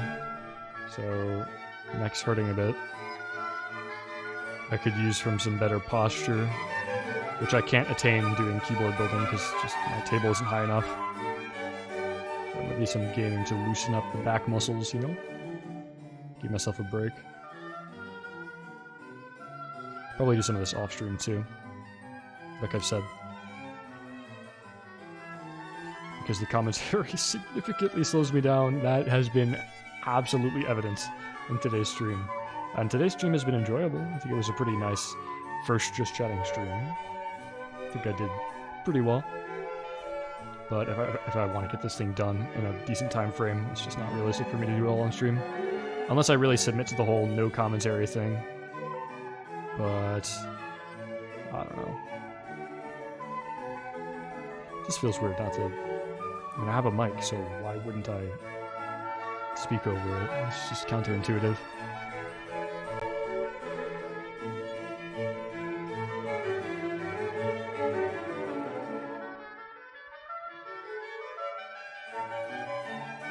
The time frame for this is 2 weeks. 1.5 weeks. So, yesterday went pretty well. We made it pretty far on the keyboard. That's a lie. It went horribly. What did we get? Like 4 keys done? Oh my god. And that was an 1.5 hour long stream. Woo! I got way too wrapped up in the commentary. But good news is there's a very good reason I didn't do a witness stream yesterday, and that is because I was grinding this keyboard. And when I say grinding, I mean grinding. I probably clocked, after the stream, another 4 hours working on key switches, just on my own. Which was a lot more productive because I wasn't trying to talk to the stream the entire way through. And also, I really got into a role. So now each key switch, I mean, my technique, I would like to say, is refined to some extent. And I've been getting faster and faster at the keys. So that's good, and yes, I did make a lot of progress. I mean, if I spent 4 hours on it, I would expect to have made a lot of progress. So let me show you kind of what we're dealing with. Yo! Yes, sir! Look how close we are! Isn't that awesome? We have 6 keys left. And there's a reason I hesitated when I said 6 keys, because a very unfortunate thing occurred. You may notice by looking at the keyboard that one of the keys does not look quite like the others. Give you a second to find it. Ah, very good. This one. This one does not have a key switch beneath it. I believe this is the mem key or something. Yeah, it's... No, menu key. I don't know what that does. I just kind of assumed it was one of the less necessary keys, along with the Windows key, because I don't even have a PC yet. I'm using this on a Mac. So one of these keys, unfortunately, if you haven't guessed yet, isn't going to be able to be built just yet, because I'm short 1 switch. You heard me. 1 switch I'm missing. And that's my own fault. I foolishly thought that the GK61 was just some sort of model name for the keyboard, not that it was a 61% or 61 key. I thought that it was still a 60, still had 60 keys, they just called it the 61 for some reason, like that was its model. But that was extremely wrong. I don't know why I thought that. So, I'm short 1 key switch, and fortunately, the creams were back in stock on Amazon, so I was able to order one with next day shipping. So that should be here tomorrow. I should get that tomorrow. And this thing will all be wrapped up by then. I had to, because you can only order them in packs of 10, so I ordered 10 more. And it'll be good to put in there. And if there's any keys that have problems, you know, I'll have replacements, so that's always nice. So all in all, it's fine. I don't need these keys. I just would have liked to have it done. But I think this will probably be my last stream building the keyboard. And you can already tell I don't have high hopes, because I only left myself with 6 keys to build on this stream, because I don't know how far I'm going to make it. Or, I don't know if I'll fall into my old ways, taking 15 minutes to build a single key, because I'm wrapped up in conversation with myself, admittedly. But, yeah. That's just funny. I'm not too mad about it. It's not a big deal. I can wait an extra day for a useless key. What's important is that I have all the keys I actually use done. And so I can do a little typing test. Ooh, actually, let's do a little sound comparison. It sounds decent. I don't know how loud that is.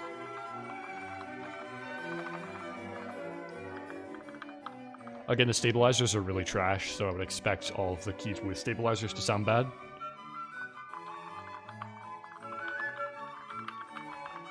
But I think the normal keys sound pretty good. Personally, it's a little funky for my likes.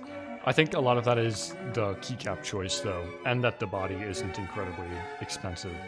But the switches themselves feel very smooth. There's almost no scratchiness at this point. Part of that is because, well, I took the time to lube them, and I think I did a pretty good job. And the other part is that apparently the novelty creams are meant to be somehow self-lubricating to some extent, so I don't even know if it was necessary for me to lube them, but I just wanted to regardless. Because I want that maximum silky smooth linear experience. That's what I'm used to. I use the membrane. And I also figured out that there are membrane keyboards with keycaps this size. Ones that are huge and they just poke off the keyboard. The thing about membrane is it's rubber instead of a switch. That's the distinguishing characteristic. So you can have these big ass keycaps on a membrane keyboard. But if you didn't pick up from my storytelling, I use a membrane keyboard on a Mac laptop. So they're flat keys. And that's the main difference between this big boy and what I'm used to using. And yeah, I like the maximum lubricated, super linear style. That's just my personal style. Honestly, I considered starting to overlube the switches, because that's just, I don't know, it feels nice when they're super silky and have almost no clack. I personally like that. Maybe that will change as I start trying to type with the keyboard, but who knows. So, let me get into this before I get too sidetracked, and I'm hoping today I can stay a little bit more focused, do a little less talking. Although, yeah, last stream's audio was kind of cooked. I really thought I had a good audio level, but clearly that was not the case. I think it may have been because some of the songs I downloaded from MuseOpen are significantly louder than others. So I just opened the stream on a quieter song, and then everything else was significantly louder, so I got rolled. It's okay though. You could generally hear my conversation at some points, it's just that you had to focus to make out what I was saying. Oops. So yeah, I'm gonna try and crank this out on this stream. Like I said, I don't want to do too much talking, otherwise I won't make progress. I know I said that last time too. Hopefully this time I can uphold it a bit better. But the reason for that being is that I want to get this done with. Get the keyboard going, maybe do a little typing test, embarrass myself because I haven't typed on a mechanical keyboard in probably 7 years. That's probably a lie. I haven't ever sat down and done like a school assignment on a of course I've typed on one, maybe at a library or something, but I've never seriously used a mechanical keyboard for the longest time, for as long as I can remember. So I'm probably in for a bit of embarrassment if I do a typing test of any sorts. I know yesterday I wouldn't say bragging, because 100 words per minute is nothing to brag about. There are people who clock easily 200, probably much higher than that even.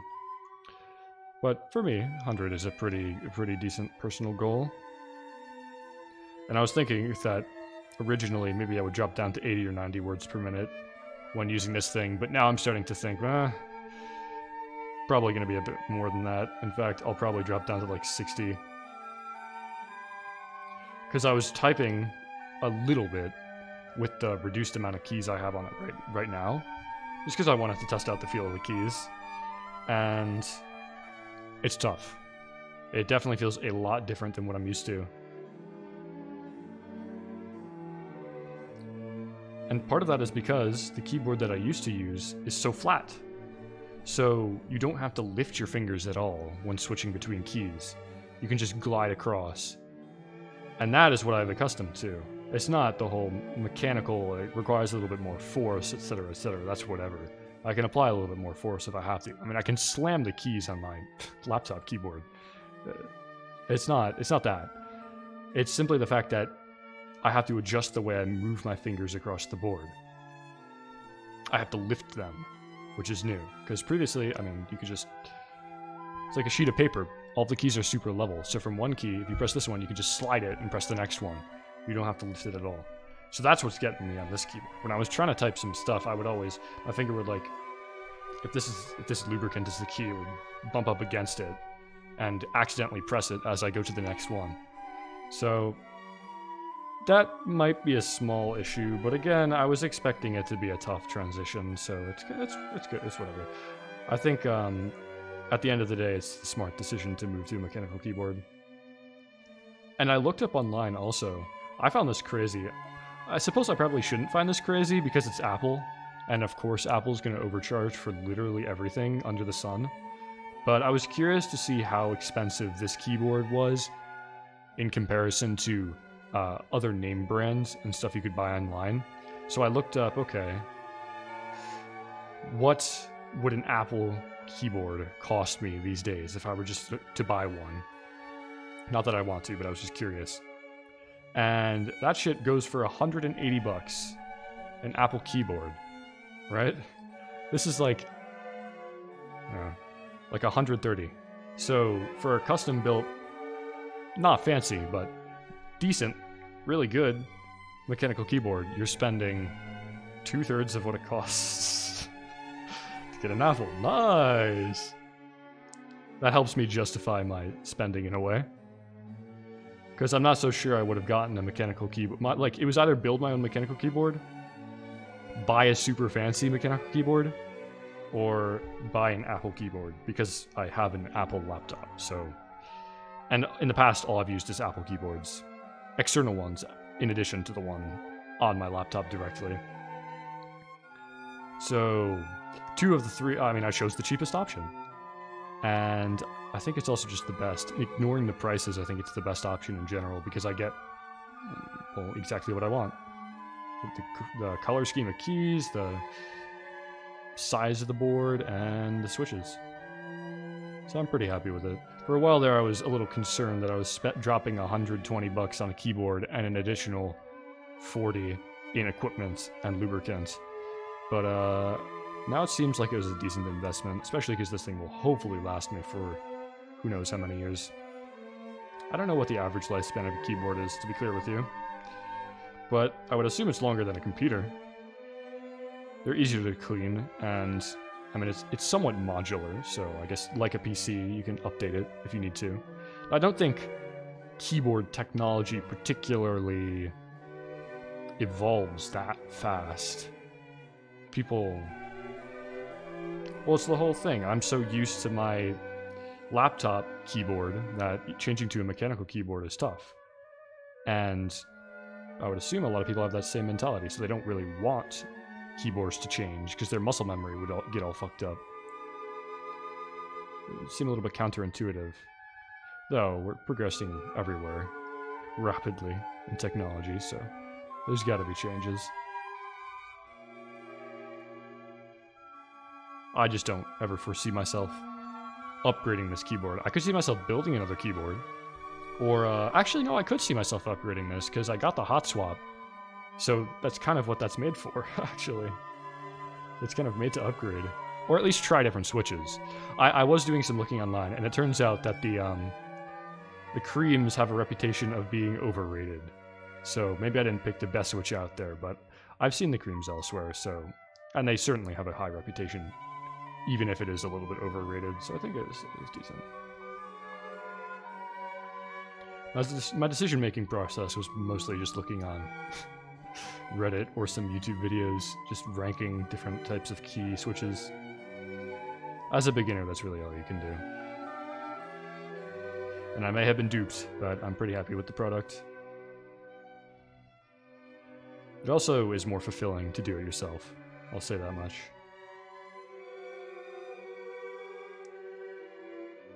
One thing I'm a little bit concerned about is the whole RGB element of the keyboard.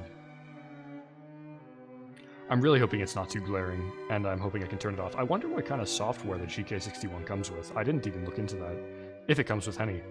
But I would assume because it has a RGB, it has to have some sort of software, right? So to control that. Oh, but it just doesn't turn on. Is it even RGB? Maybe it's just a backlight. It could just be a backlight. If it's just a backlight, white light behind the keys, I wouldn't mind that at all. That seems fine. That's classy. Makes it so you can see it in the dark. Part of the reason I picked light switches is so I could see it in the dark, so I don't really need a backlight. But it's not the worst thing in the world. I just don't really want the RGB, because my mouse is already a little bit glaring in that respect, and I prefer a more modest setup. Like, this is something that I would want to be able to take to, well, let me focus on... This part's a little bit delicate. Let me focus on this. And I do hope the music audio level is better. I tried to fix it between streams, Again, I can't really check myself, because the only device I can listen in on, my phone camera, is now the camera recording me doing this process. So there's no way I can listen into the stream without pausing the entire stream to do it on my computer, which is doing the stream for me. Maybe the best solution would have been to just stream from my phone and use the computer as a way to check out. But frankly, this whole streaming me building a keyboard was somewhat impromptu. So I didn't give it that much thought. Alright, there we go. One switch done. Let me give it a listen. Oh yeah, silky smooth. That's what you love. I still don't know if you can hear that here. Ooh, isn't that nice? If you can hear that, I'm sure you think it's nice. So let's put it on the board. And there is some clack to the board. Like you hear that. But it's clearly not the switch. It's clearly the keycap hitting the body, which is unavoidable. I guess I could get, what are those called? What are they called? Hold on, let me put this in first and then I'll return to that thought. Very nice. Grab the X. Yeah, there we go. 5 to go. Ooh, very nice. Doesn't that keycap set look so sick though? I just love that. The tan. I think the tan is super sick. It gives it a rustic look. Originally I wanted... Oh, shit. My fake... No! Go back. The, original color scheme I wanted was this keycap set and some sort of mahogany body, or like a brown, a deep brown that looks like wooden, because I thought I was going for the classy look and I thought that would be nice in to go with these keys. I thought that would look really nice with the keys, some sort of mahogany. Oh, that would look so sick. And if the mounting plate, this white stuff right here, this metal white stuff, if that was like a golden hue, if this was a golden hue and this was a mahogany hue, whoo, baby, this would be such a sexy looking keyboard. Though it is pretty nice looking already, just because I really like the keycap set, even though it's nothing extravagant. I just like the color scheme. All the faded colors are nice, the gray. Yeah, I just like it. Personally, it fits my style. So let's pop up another one of these. This always really concerns me because it feels like I'm destroying the key, which I can't afford. I've already had to buy one more set of these things, so I don't want to have to, you know. I heard that, fortunately this is some sort of aluminum alloy, so I heard that using plastic ones could be damaging to the keys. So I'm glad that I went with an aluminum one. This thing too, if you have a plastic one of these remove the... You could stick this over one of the key switches inside of the board to pull it out. I also heard that if you use a plastic one of these, you could destroy your key switches. So these are, I mean, they're delicate parts, clearly. You gotta be careful with them. And what came with it? I think the body, the GK61, actually came with it came with a key switch puller made of plastic. So I almost decided to use that, but I'm glad I didn't. I've had some pretty close calls, even with this switch disassembler, where the switches look like they're gonna break into pieces. I hope I haven't really destroyed anything. Also, I mentioned in the last stream that I did not test for connectivity of the board, which is typically something that people do. But because it's because the PCB is not coming separate from the body and it's hard to disassemble, they make it in a way that you're not really meant to disassemble it. I assumed that the company would do testing of their own. Because if you're not meant to disassemble it, then if you test the PCB and it's faulty, you need a replacement for the entire thing, and it's just... that would not be a very good look for your company, in my personal opinion. So I think my chances are high that I won't have any issues with it. And if I do, it's hot swappable, so I can just take all the keys out. Pretty low pressure. In that respect, I'm very glad I chose a hot swappable. I actually arrived at the GK61 before I was even aware of the hot swappable criteria. People just say it's a good beginner board, so...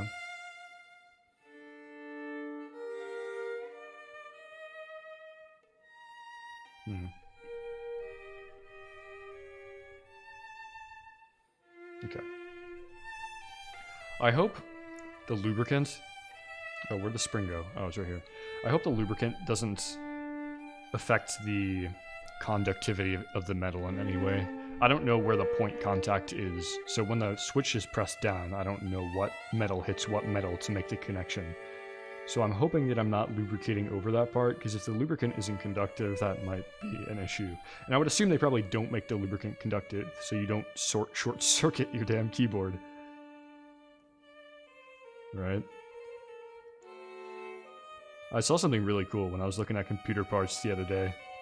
I was looking at liquid cooling, and there was this video where some guy was explaining, and this makes perfect sense, I don't know why I never put these dots together, but this guy was explaining how water is only a detriment to your PC or to any sort of electronics because it has particulates in it. It has little minerals floating around that will carry the conductive charge from port to port or plug to plug, and that's what destroys your circuits. That's what short circuits it. But if you have distilled water with no sort of minerals floating around, you don't run that risk.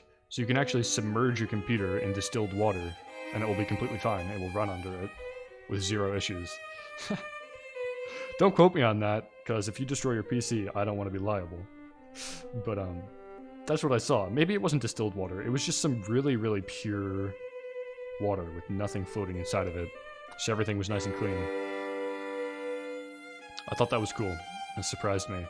But it makes sense, because, I mean, what's going to carry the charge if there's no minerals floating around?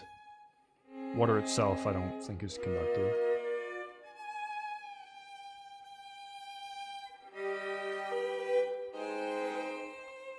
But lubricant is no water, so maybe they were just... I don't know. Again, it seems just like it would be a bad design to make lubricant conductive. On the off chance it does get in a place you don't want it to be. And this lubricant is made specifically for key switches from my understanding, so they're well aware of what it's being used for. Another thing that really confuses me, confounds me, is how lubricant doesn't seem to evaporate.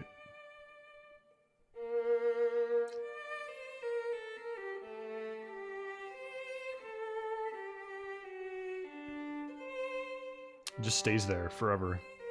You don't have to worry about it escaping into the air. Maybe it's, I don't know. I'm sure the explanation for that is very simple.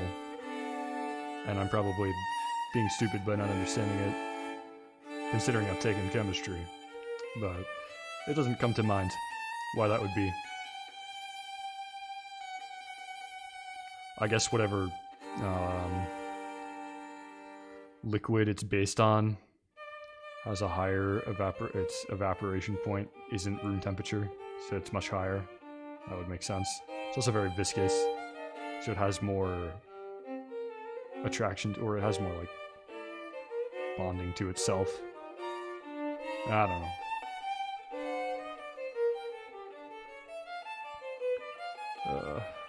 Doing all this lubing without that special lubing tool though is quite a struggle. Because I mentioned that I ordered a stem holder, and the stem is this little clover-looking part at the end of whatever this is. I ordered a stem holding tool, and because it didn't arrive yet, I have to hold it like this between my nails, and I've dropped this part of the switch so many times onto the cloth, and each time it gets a bunch of hairs in the lubricant and a bunch of dust particulates, so I basically have to clean it off and start all over. Or if I'm lucky and there's not too much, I can just brush off what I see with my hands.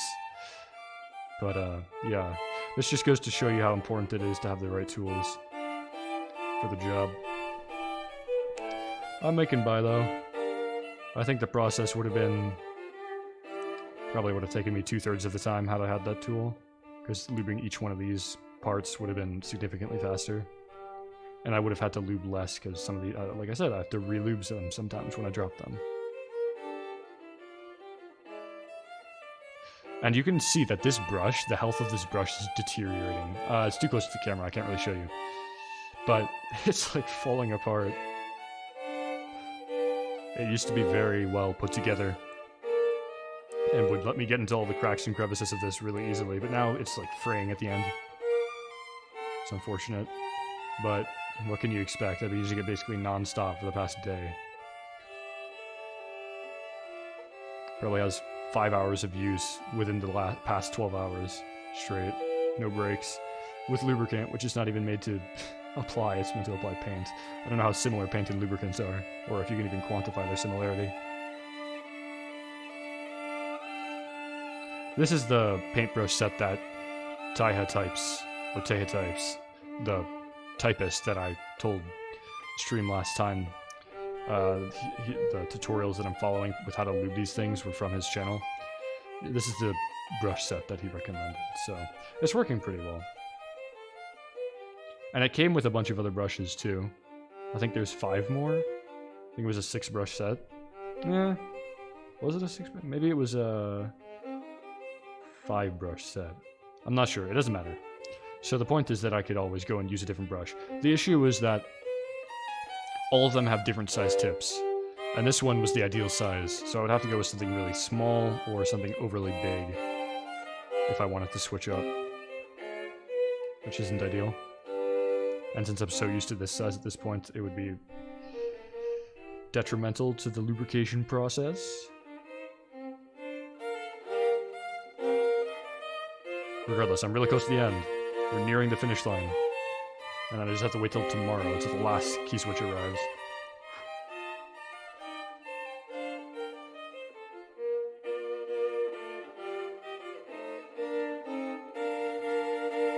Okay.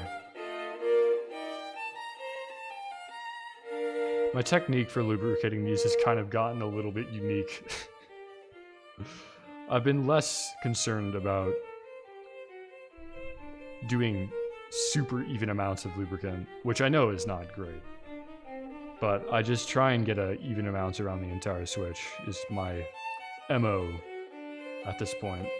I still do believe I'm pretty consistent in terms of the amount between switches, but unless I want to be here for 12 hours lubricating switches, and I don't think my mind could take that strain, I have to allow myself some wiggle room. Oh shit, I got a hair. Where are all these hairs coming from, for real? Am I shedding? Nasty. Also, I figured out that these 2 little tines right here and right here, these are very, very responsible for the smoothness of your switch going down. So if I lubricate them to a good degree, it's super smooth. A lot of people probably would not like it this smooth, but this is what I like.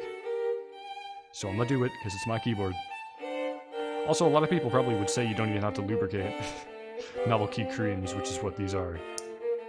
But again, I want the maximum smooth experience. There we go. That's 2. We're already moving faster than last stream. Are we? I think we are. A little bit. Okay. There's the S. See how it sounds? Give it a sound test.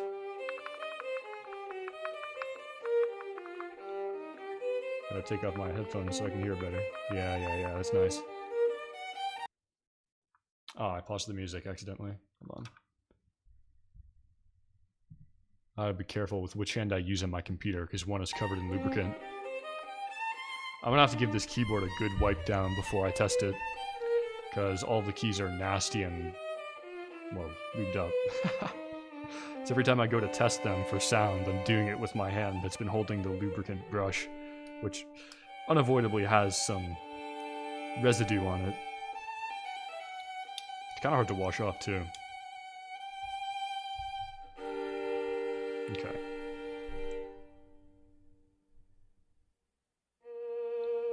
I'm trying to speed run this switch, so no commentary. I'll show you how good I've gotten. Ready? It's gonna be crazy fast.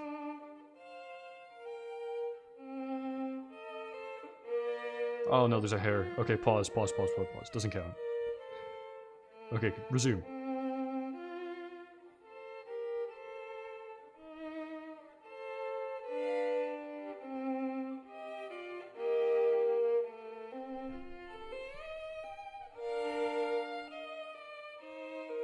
Boom, one part done.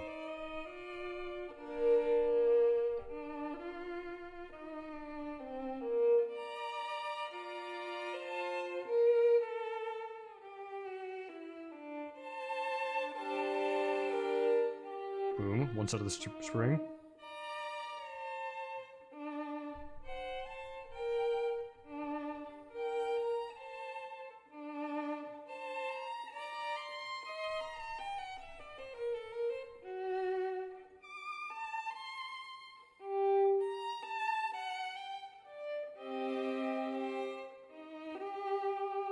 Boom. 2 sets of the spring. Last part, we're on the final stretch.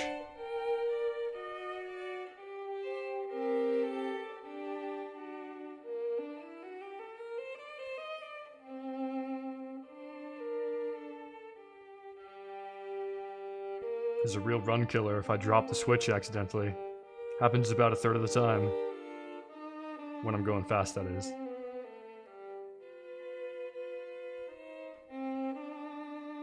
So then I have to re-lubricate, and I have to clean, which is a big no-no.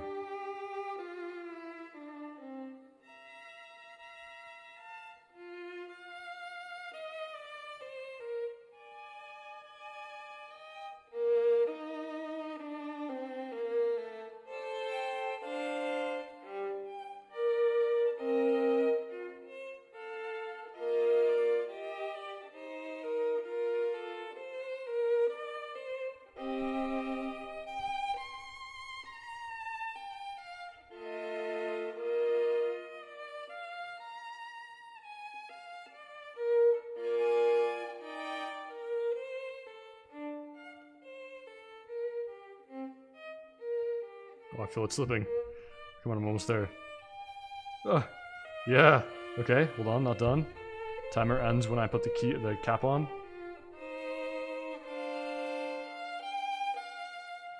Still want to make sure I'm doing a good job. I don't want to ruin it.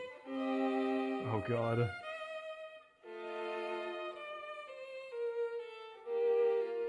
Okay.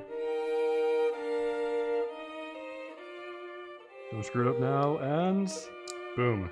Done. See, I can go fast. I just had to prove it to the stream, because I think the fastest I've done a key switch on stream, and listen, it's good quality, trust me. I'll give you a sound check. I think the fastest I've ever done a key switch on stream is like 10 minutes, so I think that was probably half, if not faster. So I can go fast. It's just I get quite distracted, and I end up lubricating the same part multiple times over and over again while commenting. Alright, let's put this baby in. Fuck. Oh, sorry. Banged the camera there. I still have the same shitty... Hold on, let me adjust it real quick. Yeah, there we go. I still have the same shitty setup where it's dangling from my lamp. That's lighting up the whole scene. Let's put the W on. 3/4 of WASD done. That's arguably some of the most important keys on the keyboard right there. For obvious reasons. Alright, so we're done with half of the keys I had planned for this stream. Halfway there, 30 minutes in. I was planning for this stream to be about an hour, so that's good. I'm on pace. And I want it to only be an hour, so I still have some battery life at the end of it. Because last stream definitely got destroyed at the end. I think there was a solid 5 minutes that I streamed that weren't in the recording. Because it all got corrupted or something. Because of the battery life running out, being too low to sustain the camera and stuff. Issue is that the computer now not only needs to withstand my microphone, but it must sustain the iPhone connected to it as well, which is not fully charged. That is a pretty big oversight, now that I think about it. I probably should fully charge the iPhone so it doesn't drain. But you can understand why. I was honestly surprised the stream lasted an hour and a half yesterday. Or, yeah, yesterday. That was pretty crazy to me. Pleasantly surprised. Usually I'm cut short, and that time it went longer than I thought I would. But I just kept lubing, because that's all I was going to do anyways. Okay. Oop. See, I'm almost forgetting important steps.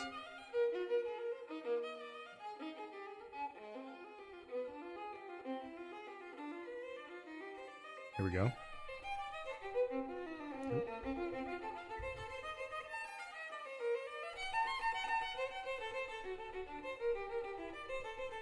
I also neglected to download more music from MuseOpen in the interim between last stream and this one.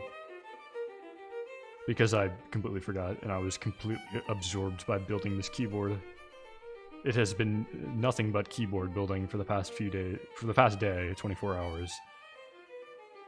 Excluding the obvious, you know, eating, sleeping, and the like. But yeah, really, I've probably clocked, because I'm pretty slow, right? So I've probably clocked 6 or 7 hours of keyboard building over the past 24 hours. And let me tell you, I'm bored out of my mind. It's so hot in here too, oh my god, I'm so glad to be almost done. A lot of people outsource this. They'll hire somebody to do it. And I can see why. Because this is not a desirable task. But it makes me wonder, what psychopath does this as a job? What absolute monster will lube keyboards for fun and try and get paid to do it? I mean, it's like loathsome. I guess it's pretty akin to factory work, doing the same task over and over again for the entirety of the day. But this only proves that I would not hold up in factory work.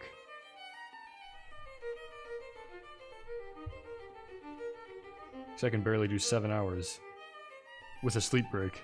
Some people do shit like this for 7 hours a day, every day, for a 7-day week. That's a yikes. Gives me a better appreciation for how hard people work.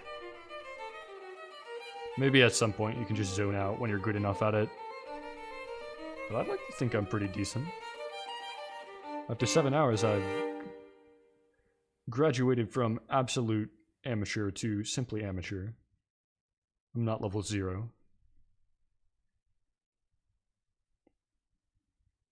Oh, I think I got sidetracked. Yeah, so what I was saying is I neglected to download more music from MuseOpen in the interim between last stream and this one. So I'm hoping that it's not too boring. But I think classical music is pretty amorphous, so you can't really tell what the fuck is playing anyways. It all just sounds like classical. It blurs in. Still get a good hour and 20 minutes of classical music on cue. Speaking of which, I think it just paused. So let me finish this key switch and then I'll cue another one.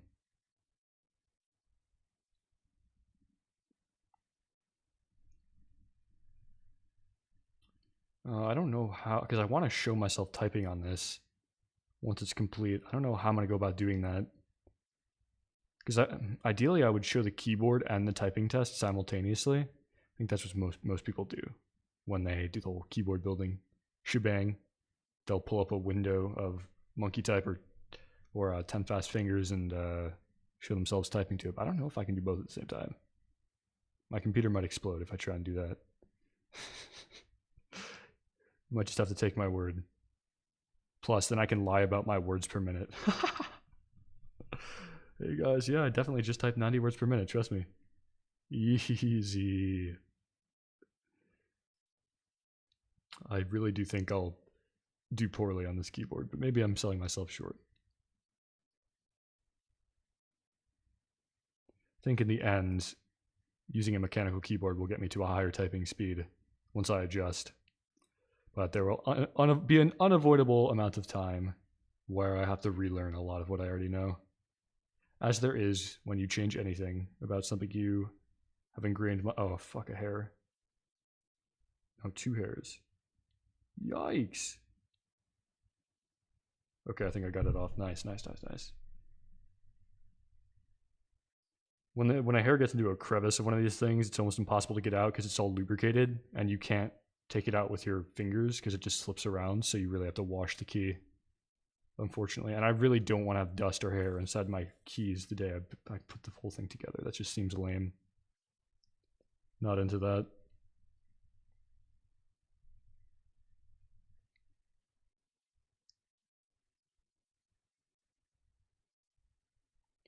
Okay. I think this one's almost done. All right.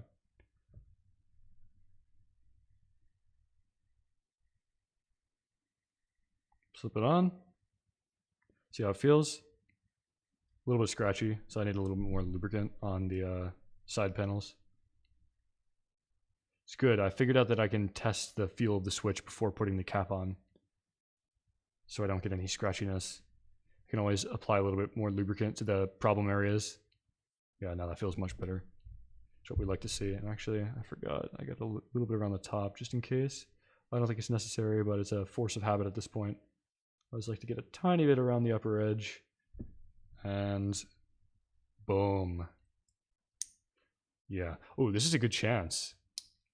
Now I can show off the sound of it without the music playing, that it's naturally stopped. Yeah. Ain't that nice? Still don't know if you can hear it, but it is nice. Take my word for it. Hey! Yeah, keyboard's going good. Almost done. Take a look at that, baby. Woo! Very nice.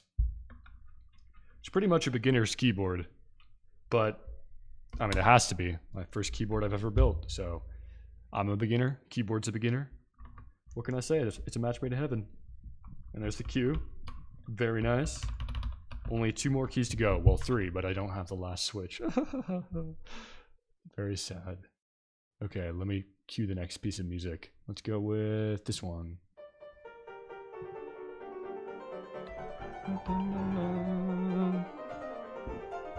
I am very fortunate that Amazon got these back in stock. The day that I realized that I was a switch short, because otherwise the DHL shipping that I got, because I ordered the original set from Kibo Fans or something, I don't know. And the shipping took about a week, 5 days to a week. And that's just not, it would not have been fun to wait for the last switch 5 days. So fortunately I can get it tomorrow, and it saves me a whole lot of struggle. But yeah, it came back in stock on Amazon. Saved my life. And because I was able to fix that whole thing with my Prime, my student Prime. This time I actually got the 2-day delivery. It's like I fucked up on last time. That was rough.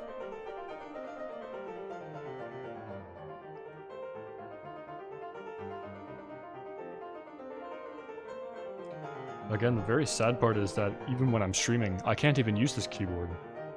Because it'll drain too much battery. I should run some tests on it. Maybe it doesn't drain too much. And it's still a mystery whether those lights are RGB or not. I'm sure a simple Google search would do me wonders and I could find it out instantly. But, not gonna do that. I'll leave it up to surprise. So what can I talk about? Oh, okay. It's story time. I'll give a story as I finish up these last few keys. So recently, so it's summer, obviously, but my summer is coming to an end. And I'm going to be going back to college in the next 3 weeks. I should know my time frame, but I don't because I'm lazy. Which, come on, you can understand, right? So I'll be going back in the next 3 weeks or so. I'm moving into my dorm at the beginning of September. I'm in an apartment right now, so I'll be moving into a dorm. And recently, I had a final for one of my summer courses. That doesn't seem too out there at a first glance, but it was online, so that was kind of whatever. Not too fun to do it online. But the reason this makes for an interesting story is not because of the final, it's not because I'm going back to school soon, it's because of the circumstances. Because normally a story about a final you take in a course would not be very fun to listen to. But the context made it pretty funny. So, I have a grandfather who, he's getting up there in age, and he used to live in Michigan in a really large house.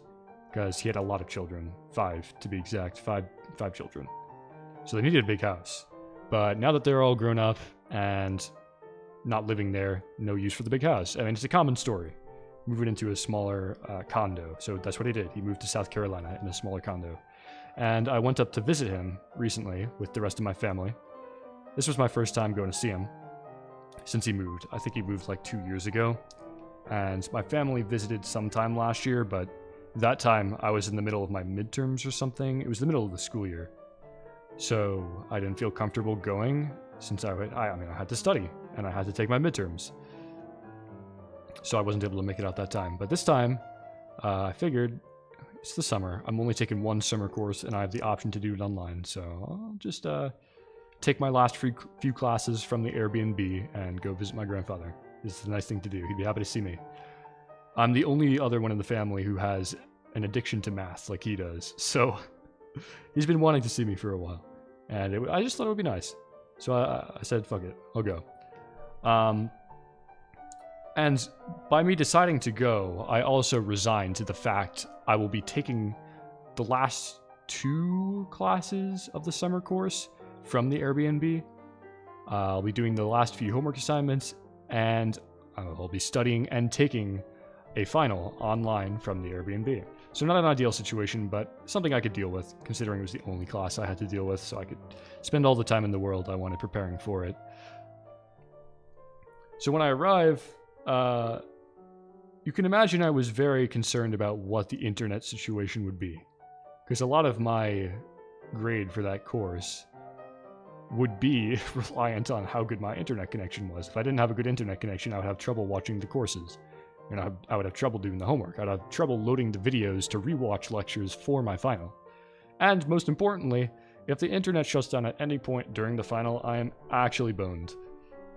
Because it's kind of hard to get proof that your internet goes down. And often they just assume that, well, I don't know because this has never happened to me, but I would assume that they assume that you're lying, that your internet went down, trying to get more time or a retake for the test. So I don't know how often they'll give that to you, that allowance. But I'm very concerned. And we show up the first day, everything's fine. We can basically all stream video. So I'm living in an Airbnb with the rest of my family. I have my own room and stuff with a desk, so it'll be perfect for when I have to take the final or attend courses. And day 1 is fine, yeah. We're all streaming video. We're all watching away all of our separate shows and having a good time. But that doesn't last for long. So day 2, early in the day, like 1 p.m. It's not, I mean, I barely had any internet time. We arrived the first day late, so probably 7 p.m. And I wake up the next day, not 24 hours later, not even, yeah, more than 12. How many hours would that be? Like 14 hours? I don't fucking know. Less than 24 hours later, the internet goes down. And I'm not panicking at this point, because there's still 3 days left in the trip. So typically, internet only goes down for a few hours. If not, typically it will go down for like a day. It's not much of a problem. So I figure, okay, well, it'll probably be up by the time I have to take my final, because my final's on the final day of the trip. So it's not an issue. We'll get it back up. No need to worry. And in the meantime, I can just use my cellular data. So I kind of underplay the whole thing, expecting that the internet company will pull it together, or it's just a brief reset of the system. And I stand by. I think that was a fair assumption. Typically, I expect that to be the case. So I go ahead and use my cellular. I have limited data, so I just go ahead and use it to watch some lectures and keep studying, etc., etc. But lo and behold, the next day the internet is still not up, and at this point I am getting kind of worried because I have 1 more day until I need to take my final, and I need to have internet for it. And we're not like in some sort of metropolis where I can go to a McDonald's and connect to their Wi-Fi. We're not, I mean, we're in a town, but there's not too many places where you can get local Wi-Fi. Basically it boils down to you get the library, the local library, and you got the hotel at the end of the street. That's about it. The library is closed. It's not even open, so I can't use the library. They do have Wi-Fi, but I can't go inside, so I'd be stuck taking my final outside the building. Imagine that. Sitting like against the brick wall of the library, outside the library, connected to their Wi-Fi, taking a final outside. Ugh. That doesn't sound good. And I don't think they would particularly like you doing that either, connecting to their Wi-Fi from the outside. Who knows? Maybe they didn't have a password. They probably did have a password, which they wouldn't give me if I wasn't inside the library, so I don't even know if they were staffed.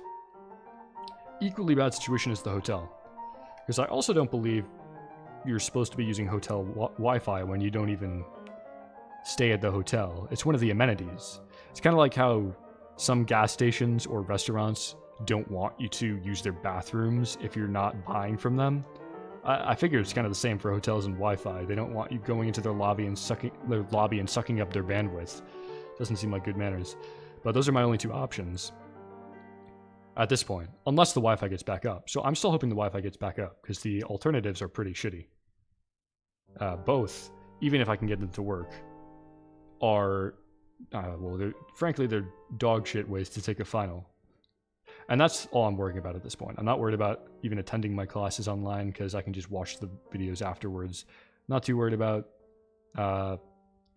you know, rewatching lectures from online. It's mostly the final, because I'm feeling pretty confident in the way I've studied. It's just, if I can't connect to the internet to take the final, all that studying goes to waste. And it's 30% of my final grade, so that's an issue too. That's a pretty big issue. But I still have some faith, because it's been a day. Okay, we have another day. They'll probably get it up by then. And at this point, we have gotten in contact with the owner of the property, and they say that they'll come out later that same day to come check out the situation and hopefully help us get things fixed. Because we've done all the basic troubleshooting.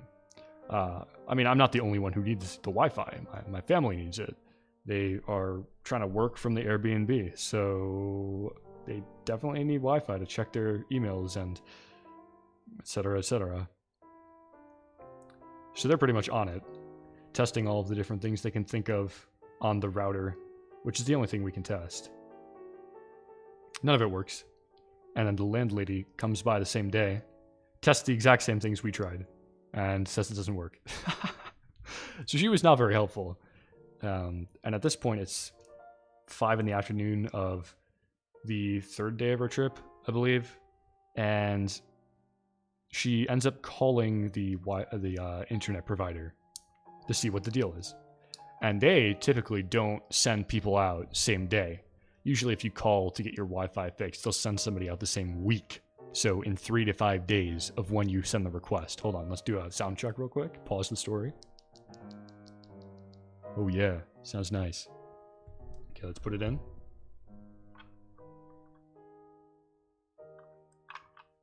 This completes WASD, oh my god. Monumentous. Beautiful. Last key. Well, until the final one arrives. Last key for today. Yeah, so continuing. Usually when you call an internet provider, they will promise somebody to come out within the next 3 to 5 days to come check for physical problems. If it's not the router, that's what they have to do. Because it might be with one of the internet lines running beneath whatever, or something. Because all of their servers were working. It wasn't a internet company problem. It was clearly something on the consumer side. Whether it was the router, like we needed a new router, or it was, yeah, the lines for the Wi-Fi or something else. They had to send somebody out, and yeah, that takes 3 to 5 days. But they said because we're kind of in a needy situation that they'll send somebody out the next day.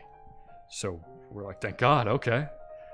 We get special treatment. Awesome. They'll come out the next day, and they say they'll show up between 1 and 3 or something like that.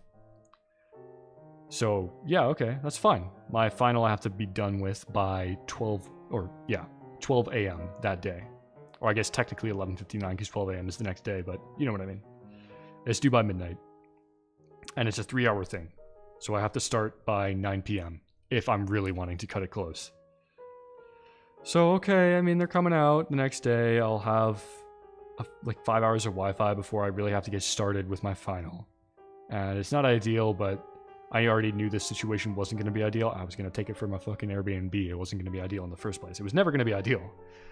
So I wasn't too angry about it. But the next day, again, rolls around, and by 3 p.m., we haven't seen nothing from the internet company. Nobody has showed up at our house. So now is when I start to panic a little bit, because it's kind of hard for the internet company to come fix your Wi-Fi or router if they're not even at your address. So we call them again, and we're met by somebody else, not the same person. And they say, oh yeah, we'll send somebody out, but it's our policy that it's 3 to 5 days. So I don't know how you got this impression that they'd send somebody out next day, but that's not how we work. So whoever had told us somebody was coming out the next day was clearly not telling the truth. They were not being truthful. I don't know whether they were trying to just push us off, they had somebody else to talk to, or they were just not wanting, they're not incredibly personable or just want to get a good review or something, but I can't imagine why, but they clearly lied to us. Because nobody was coming the next day. No shot. They were coming sometime next week. So things spiraled. They definitely spiraled. Now I was stuck with the dreaded option of the library or the hotel. Or a third option, which I forgot to mention, which was driving all the way to my grandfather's house, 45 minutes away from the Airbnb just to take the final. And then have drive back at 1 a.m. in the morning once I'm done. So that is loathsome. I don't want to do that. I don't want to sit outside the library. I don't want to go mooch off of the hotel's Wi-Fi. All of those suck. And if the Wi-Fi at any place is unreliable, I mean, I'm screwed. So it's 4 in the afternoon of the day that I need to take the final, and I still don't have a reliable internet connection.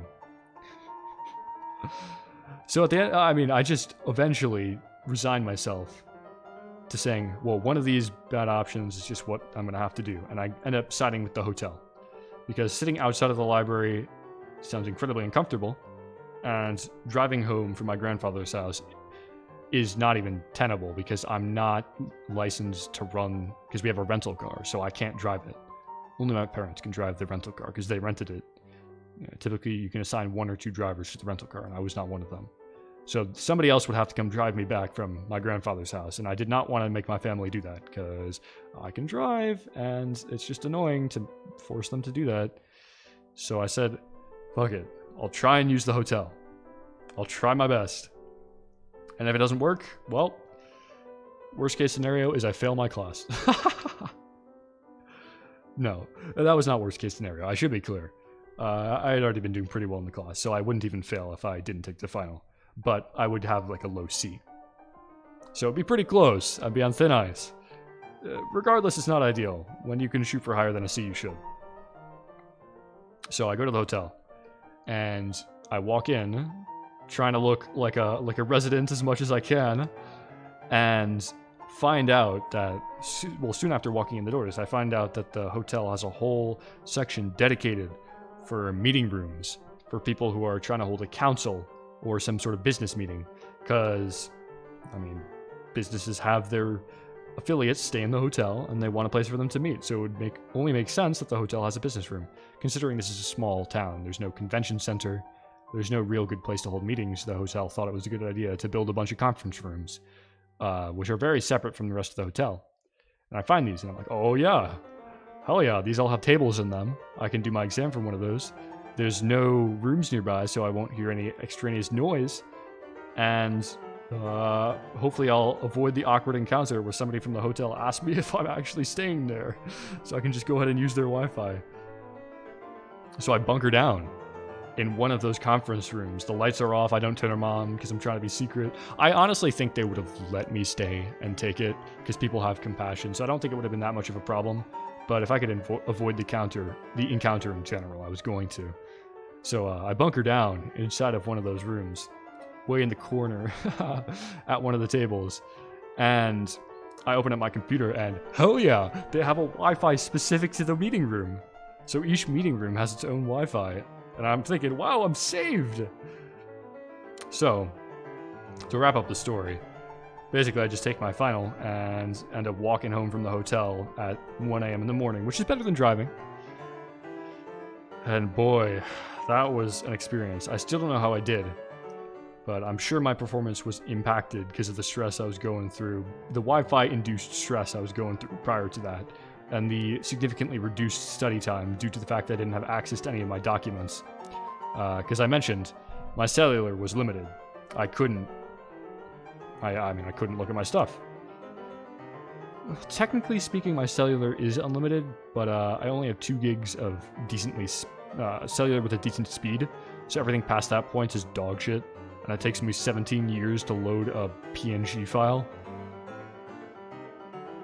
So yeah. Oh, hey, wild goats. Now I'm streaming at night. I don't really have a good schedule, my guy. I just stream whenever the fuck I want to.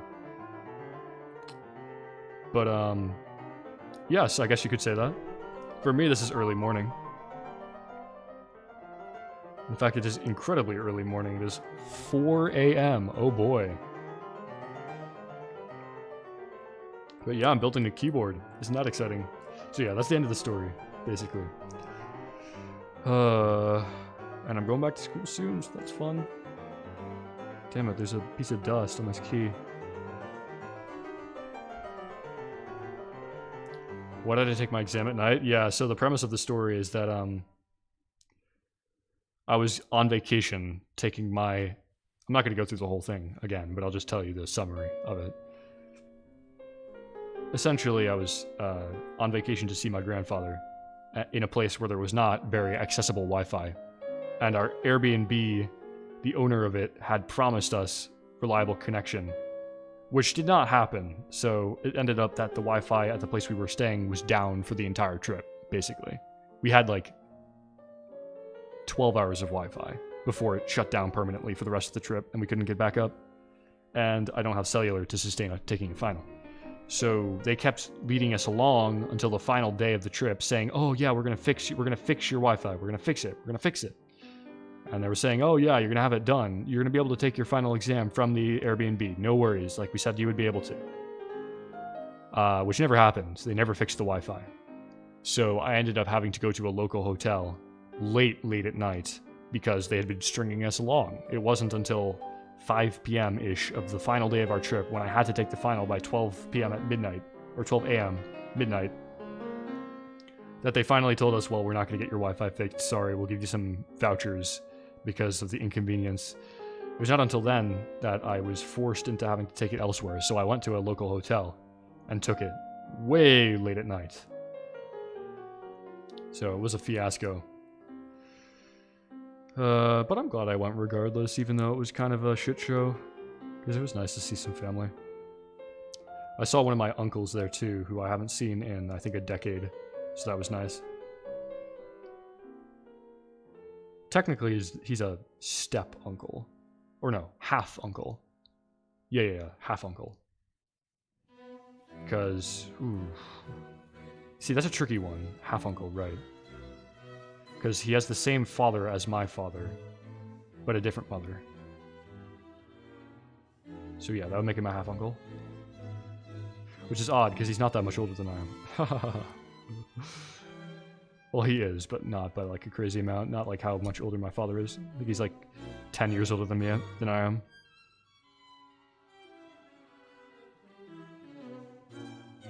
Oh god, I'm about to drop this thing. Ah! Okay. Saved. Oh shit, I got lubricant on my cloth. Damn it. Yeah, this is the last key. I'm about to finish this keyboard. Oh, it's so exciting. Second to last key, because I didn't order enough keys. I need one more. But since I have a Mac, 2 of the keys are useless anyways. The window key and the menu key. I think the menu key's useless. Okay. Ugh. My hands are all sweaty from doing this for the past day straight. Not really, but like I said, 7 hours of the past 24 hours I've been lubricating these switches, so my hands are really tired and sweaty. TMI maybe.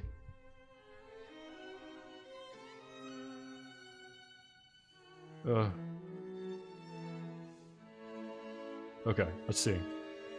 Okay, I need a little bit more on the pegs.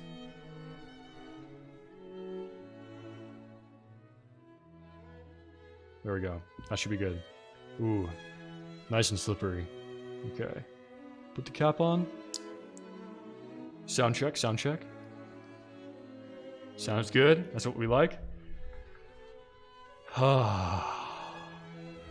And time to finish the keyboard. Boom. And the keycap. Yeah, look at that. Woo! The product of 7 hours of almost straight labor with a sleep break, but not much other than that. Damn, I'm tired. But that is sick. Very happy. I'm glad I did it. Now I can say I've made a keyboard from scratch. Kind of. I didn't solder the board, but it's kind of a status thing, you know? Looking good. Again, I'm missing one key switch. Hold on. I'll show you. Stuck in there. God damn, it's hard to get out. Okay, red. There we go. Yeah, I'm missing one key switch. I ordered 60, and I needed 61. Oops! So yeah, I'm missing one key switch, but it's one that I wouldn't be using anyway, so... Oh yeah, it feels good.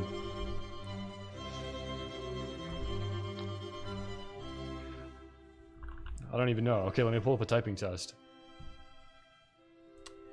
Hold on, I'll be right back. My hands are all covered in lubricant, so I gotta wipe this thing down. It's fucking disgusting. Disgusting.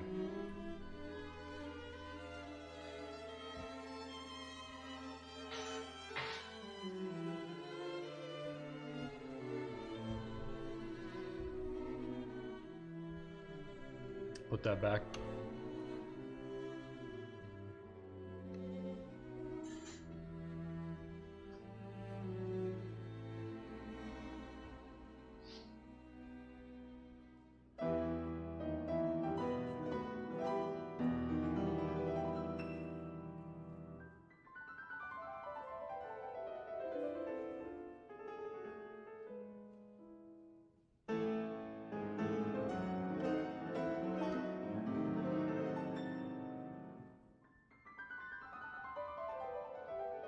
Okay. And now, we gotta wipe down the keys. Make sure there's not, well, there is a ton of lube on these. Because every time I do a sound check, I'm rubbing a little bit of extra lube from my fingers onto the keycap, which is not good.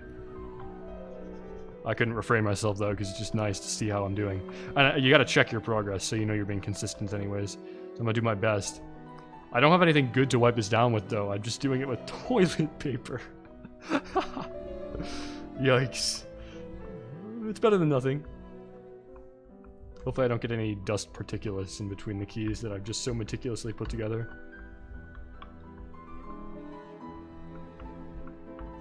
I stand by the fact that even though this keycap set was kind of cheap, it looks really nice, though. Don't the letters look like Scrabble tiles? To me, that's pretty sick. They look a lot like little Scrabble squares. I think that's awesome.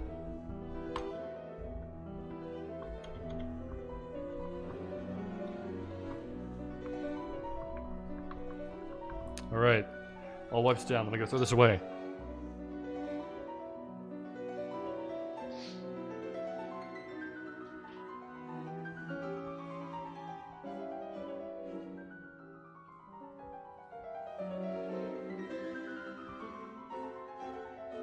Okay, this is going to be embarrassingly slow. I already can tell you that. Because I have not used a mechanical keyboard in fucking ages. But I'm going to give it a typing test regardless. Balls to the wall. Came with a nice cord though, the case. Really nice cord. Okay, there it goes. Hopefully the LED isn't too blaring. That's one of the things I'm worried about. Actually, oh damn, I need another, how do I do this? I need another USB port thing. Do I have one? I think I have one. Hold on, let me look.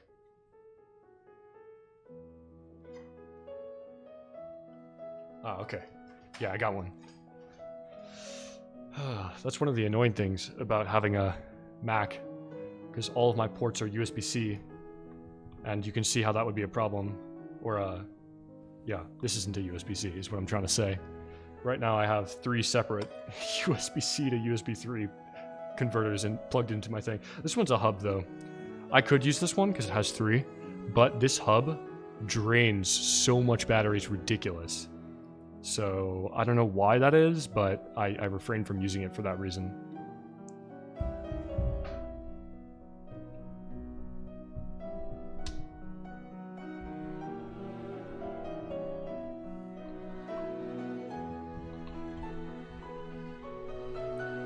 Okay, she's plugged in.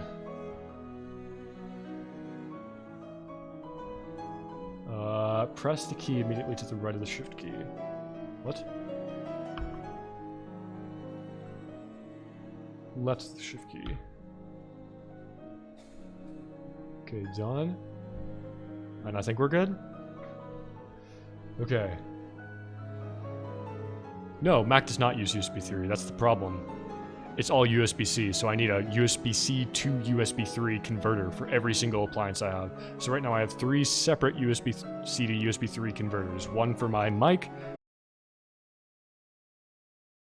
Board caused the stream to shut down, so hold on. Let me see. I don't know why. It was very odd. Let me see if any of the keys is a hotkey for the stream shutting down.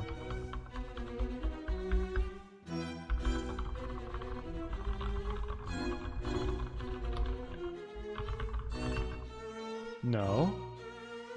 Stream's still up. L fucks with performance mode, but that's not much of an issue, is it? Yeah, I don't know why the stream ended. That's unfortunate. Okay, well, regardless, I'm just gonna continue like nothing happened. Let me do another typing test, because I don't know if that one was caught on camera. Okay, opportunity for me to do better. I don't know if it caught it on last stream, but I got a 70 words per minute on the last test, which I think is pretty decent, because I'm not used to this kind of keyboard. Yeah, I see you guys rejoined. Sorry about that. I guess something about the keyboard caused it to fuck up the stream. The stream.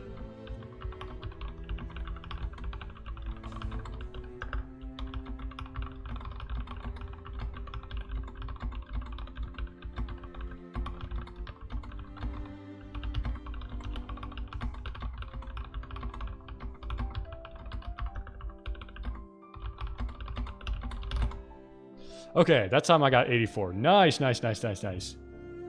We're back at it.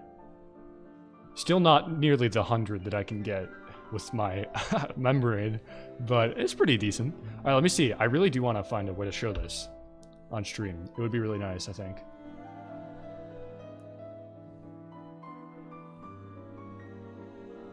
Didn't they always have their own ports? I don't know what you mean by that. Okay, what I'm about to do might just destroy the entire stream, so sorry if that's the case.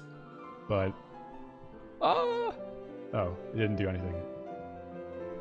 Wait, what? Why didn't that do anything? Hold on, let's see if you can see the desktop. No! I'm trying to mess with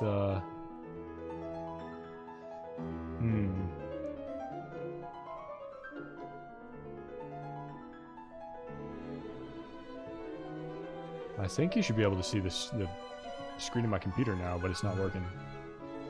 Oh, I think I know what's happening. Alright, maybe this time. Yeah. There you go. You can see it there. There's the proved 84. Woo, yeah, 84. Woo. I don't know how to get rid of this black stuff, though, around the side. Let me see if I can do that. I'm so bad. I don't get it. Why am I so bad at everything streaming? You think I would know a little bit more about it at this point. Okay. Okay, let me try. Let me try and crop this. 450. 450. Oh shit. Alright, sorry. Give me 1 second. For your viewing experience, I'm trying to do some newfangled technology dog shit. Oh shit, okay. Yeah, you gotta buy all their cables and stuff.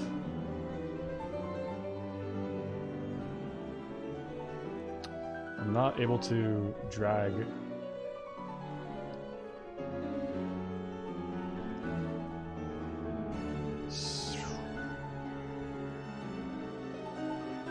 So you can't see the phone at all now. I don't know what I'm supposed to do about that. Oh, here we go.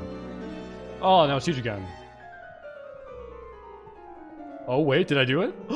I think I did it. Yeah, here we go. Now you can see everything. Woo, I did it. I'm a streaming master. Absolute streaming warlord. Okay.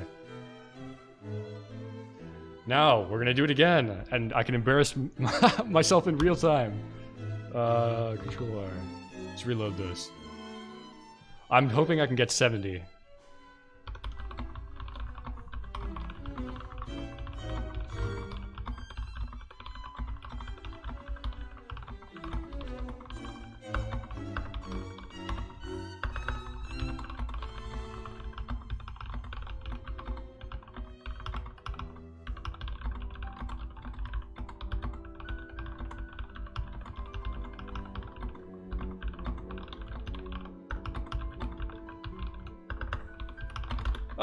Oh, almost 90. Okay. I would say that is highly respectable. That's much better than I thought I would do, actually. Alright, bet. So, oh, did my stream do the thing again? I don't know if it crashed again. Whatever. Okay, so I showed you. I proved my point. But that's the end of the stream. So I got it working. Hooray! I'm gonna call it here. Probably do another stream today. It'll be gaming because I actually finished the keyboard. No need to do more keyboard streams. But thanks for dropping by, even after the stream crashed. I think it may have crashed twice, so that was unfortunate, but it is what it is. I think the keyboard gave me some sort of technical difficulties, so yeah. Okay. Yep. Have a good day.